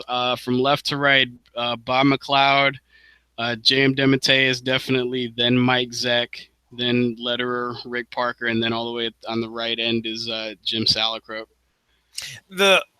I just got to ask this for pure curiosity. I mean, the guy that's wearing the glasses, does he have vision issues, or? I'm not sure. Okay. He didn't seem like he did at the time. Okay. Yeah, I didn't know if he was. I doubt it. He wasn't, he wasn't walking in. He didn't walk into the room as, assisted by anybody or anything. Okay. That's good. He's just one of those guys that wear the shades and inside. That's fine. Sure. And now you got another picture here that you had snapped, I think, where they were all standing together. I'll go ahead and bring that up here. This was afterwards. Also, this is the best thing, and if you ever go to a convention, this is not unique to just what these guys were doing, but they usually sit them in front of these tables with these white coverings on them, and then they'll either have pens or markers or something or other laying around, or these guys being artists, they'll show up with their own, and they'll start drawing on the table coverings. So by the end of this panel, and it wasn't like they weren't paying attention, but they're doodling. As somebody that has done this myself, I can it requires a lot of my attention to draw something significant. But if I'm just sketching and absently doodling something, I can do that and have a conversation. So that's what these guys are doing. So the whole that whole edge of the table was covered with little sketches and things. That's awesome. And of course, everybody was joking. It was like take a pair of scissors and cut that part out and throw it on eBay real quick. Oh, heck yeah. No kidding. I want to switch back here to your rendition of Spider-Man coming out of the grave. which is wonderful. You drew that actually on my birthday, believe it or not. So was that same week, or did you say it was a week after? It was a week after that. Okay. Yeah, 5, 6, 7, 8 was when I was born, so it's the easiest birthday ever to remember. Nice. Did I bring that? No, hold on. It's funny too because once again, it's getting very close to my birthday, and here we are on a podcast talking about Spider-Man again. That's true. That's true. There we go. So you want to kind of go into what you did here? I mean, I don't care that this is an audio podcast. People want to look at the video. That's great. That way you can check out some of the awesome art that we talked about tonight, and especially Benjamin's rendition of Spider-Man coming out of the grave. Wow. What did you want to try and do here, man? I mean, were you trying to capture the same feel, obviously? I guess, like I said, that image of Spider-Man coming out of the grave is so iconic and it's so well done. Like I didn't. I see you went with the exhausted look, by the way. Yeah, it almost feels like a cheat to do it at all, let alone to do it the same way that Mike Zeck did it, because there's no following that really, in my opinion. I just tried to go for something else. Like I tried to go for a different angle and different way of. For a different way of doing it than he did. In both images, both the cover and the interior like splash page, he's kind of like slumped backwards. His back is kind of slumped over that gravestone. In this case, I had him with his back turned, and he's kind of pulling himself up out of the ground, crawling up against the tombstone. What's the medium you're using here? Is this just ink? It's pencil first, Wow. then ink, and then there's a lot of whiteout in there actually for the rain. That's what I was going to say. That was the part I was like, did you seriously have to go through and ink every little? So what you did was just straight black and then white out over it, right? Yep. Okay. Looks good. I mean, it looks you. Tremendous. I mean, even the splashes of the rain coming off of Spider-Man in the grave or in the tombstone look awesome. I kept saying, like I said at the time when I drew this, when I posted it, I'm like, this is one of those sketches that I finished way too soon. Like I had so much fun doing this that I just finished way too bad. I didn't want it to be over, and then suddenly it was over. I'm like, God. Well, it looks good, man. All right. Well, let me see. I don't think there's anything else I have to cover. Anything else you would like to say before we get into plugs? I can briefly mention the whole Art of Spider-Man thing, which yeah, I'd love to hear about it. If you guys, dude, some of that stuff that you posted, like I said, when you posted the picture, I legitimately thought you had that page. I was like, holy shit. I got the next best thing though. What Jesse's talking about is here in New York City, we last week, as of the time of this recording, so that would be it was actually June 9th was the opening night of in the Society of Illustrators this gallery exhibit for the Art of Spider-Man. And it was basically John Romita Sr. was actually the guest of honor. It was a lot of his original artwork on display. The most of his work that I've ever seen in one place. I was taking a lot of pictures, but I tried to take a lot of it in personally because it's one of those things where when the hell are you going to have a chance to do something like this ever again? Yeah. And it was not just his artwork. It was mostly his artwork. A lot of Gil Kane artwork, who was also just legendary Spider-Man artist. A lot of Ron Friends. They actually had his pencil artwork. I think copies of his pencil artwork from the kid who collects Spider-Man. And then a lot of his ink pages. I had pictures of that. I took a lot of pictures of that.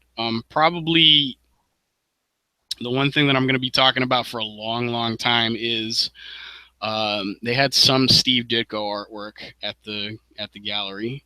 And if you're going to have any Steve Ditko artwork at all on display, it would have to be what they actually had, which was the 4-page sequence in Amazing Spider-Man 33 from 1965. And that's the final chapter. For those of anybody who's an old school Spider-Man fan who knows the Ditko issues knows exactly the sequence that I'm talking about. And it's Spider-Man trapped under tons of rubble in a flooding chamber.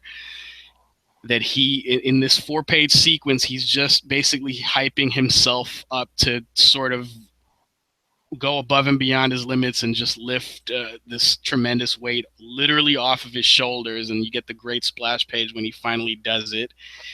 And to see to read that sequence from its original artwork,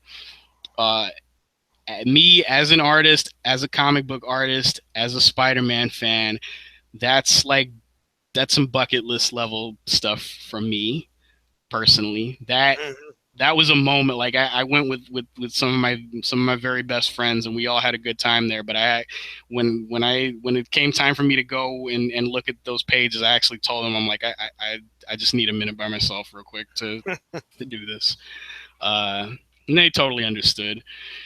And that was great. I met John Romita Sr., who was always a tremendously classy guy, who was always, happy to and very friendly to meet when it comes to meeting fans. And he signed, he did a little bit of signing, including my copy of Amazing Spider-Man 39, which is the very first issue of Amazing Spider-Man he ever drew. It's the Green Goblin issue where, he's flying away with Peter tied up on the cover. Yeah. And I gave him a green paint marker, and he said he was weirded out by it, but he signed it anyway. So I got him to sign a Green Goblin issue that he drew in green ink. Nice. And the other one was that I got him to sign was 42, which is the first appearance of Mary Jane Watson, which he also drew, and he also kind of co-created MJ. So I got his first issue and then MJ's first issue, which, like I said, and they're beat up copies. They're not, I got no plans to ever flip them. Those are mine, and they're on my wall right now, and I'm looking at them right now, and they're pretty awesome. That's where they shall stay. That's where, yeah, no matter where I go, they'll always be on my wall. But yeah, that's and I guess I'll give a quick plug for that exhibit. And anybody that's going to be in New York City between now and August 26th, anybody who's planning on visiting anytime during that time, and if you're a Spider-Man fan, please go check it out. You will, you so rarely get a chance to see original artwork like that from back in that particular period of time. And there's so much of it all in one place, and it's really just a great experience if you're a fan of original artwork like that. So please check it out. It's Society of Illustrators in Manhattan. And was it pretty packed when you went in? Or this was opening weekend, you said, right? Yeah, man, it was a gala. Like, we not only was it packed full of fans, there were there were comic book people walking around too. Oh, actually, wow! It's funny because actually Jim Salicrup was there. I didn't get to. I was there as a fan, and me and my friends were there as fans. We we didn't get to hobnob with anybody. We weren't, living the high life. My buddy, helped himself to some more d'oeuvres, but well, you got it because they were there, That's right. But, that's right. It was a hell of a time. It was and like I said, the exhibit's ongoing until August 26th. I've got other friends that I want to take to that, and I'm definitely going again. I'm going, and I want to go on a less crowded day so I can actually sit in front of that. Yeah, man. That Ditko sequence and really let it get all in. Just absorb everything you can. Anytime I see original art like that, whether it's comic books or whether it's paintings or anything like that, I tend to look like, my face is like 2 inches away from whatever it is, because that's how much, that's how I've learned to study artwork and to study artists. So, which is fine for me, but it doesn't do any favors to anybody else who wants to see it. So. I wish this guy would get out of my way. What's he trying to do? That's pretty cool. So yeah, that sounds like a blast. Those are things like that are what make me, wish I was near a big city so I could definitely swing by and check stuff out. Yeah, man, if anybody has the opportunity to go to it, I'd love to hear some more about it, other people's experience. Was there, and it was just straight art of Spider-Man. Was there anything else cool there that you were like, oh, this is pretty interesting, or was there anything there that seemed like it didn't fit? Not really. I mean, they had some Spider-Man themed drinks that I didn't get a chance to partake in, but it sounded pretty good. Nah, everybody, it was cool. Everybody was there. I was glad that it was an actual art exhibit that was open to people that I know really would really appreciated the type of artwork that they were showing. And I'm glad everybody, I'm glad it wasn't super exclusive and it wasn't super snobby, and I think that would take away from it because you got to remember, like, these are the comics, they were for the people. They were for the kid, the kids, the younger people, the young adults, the young at heart adults.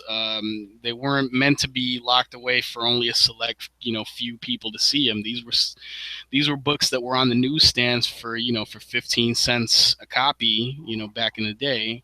And I think the way that they were made accessible, the way that the artwork was made accessible for fans to look at was very much in the same way that the comics were available and accessible for everybody to read back then.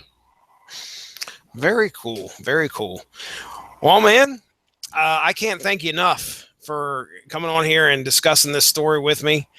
I'm glad we got to put, a little more than 2 hours. I think we're working on 2.5 here towards this, and your experience over there at the exhibit as well. So, sir, I guess we'll just do general plugs since I don't have a definite date on when this is going up. I know you've got some general things to plug for sure. So please, sir, have at it.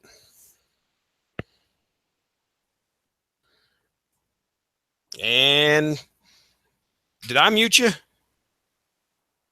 No, I'm afraid I muted me. Okay, my bad. Let's try that again. As always, as ever, I write, draw, self-publish a comic called Soul Exodus. You can find it on my website, soulexo.com, soulexo.com. You can check it out on my Facebook page, for the comic, facebook.com/soulexo. You'd think after as many times as I've done this on your show and everybody else's, I wouldn't be stuttering so much. It's late, man. I'm a little bit tired. And on Twitter at SoulExoComic. As of right now, I am confirmed for the very first time, actually. I will be at Boston Comic Con this year, this August 11th, 12th, and 13th.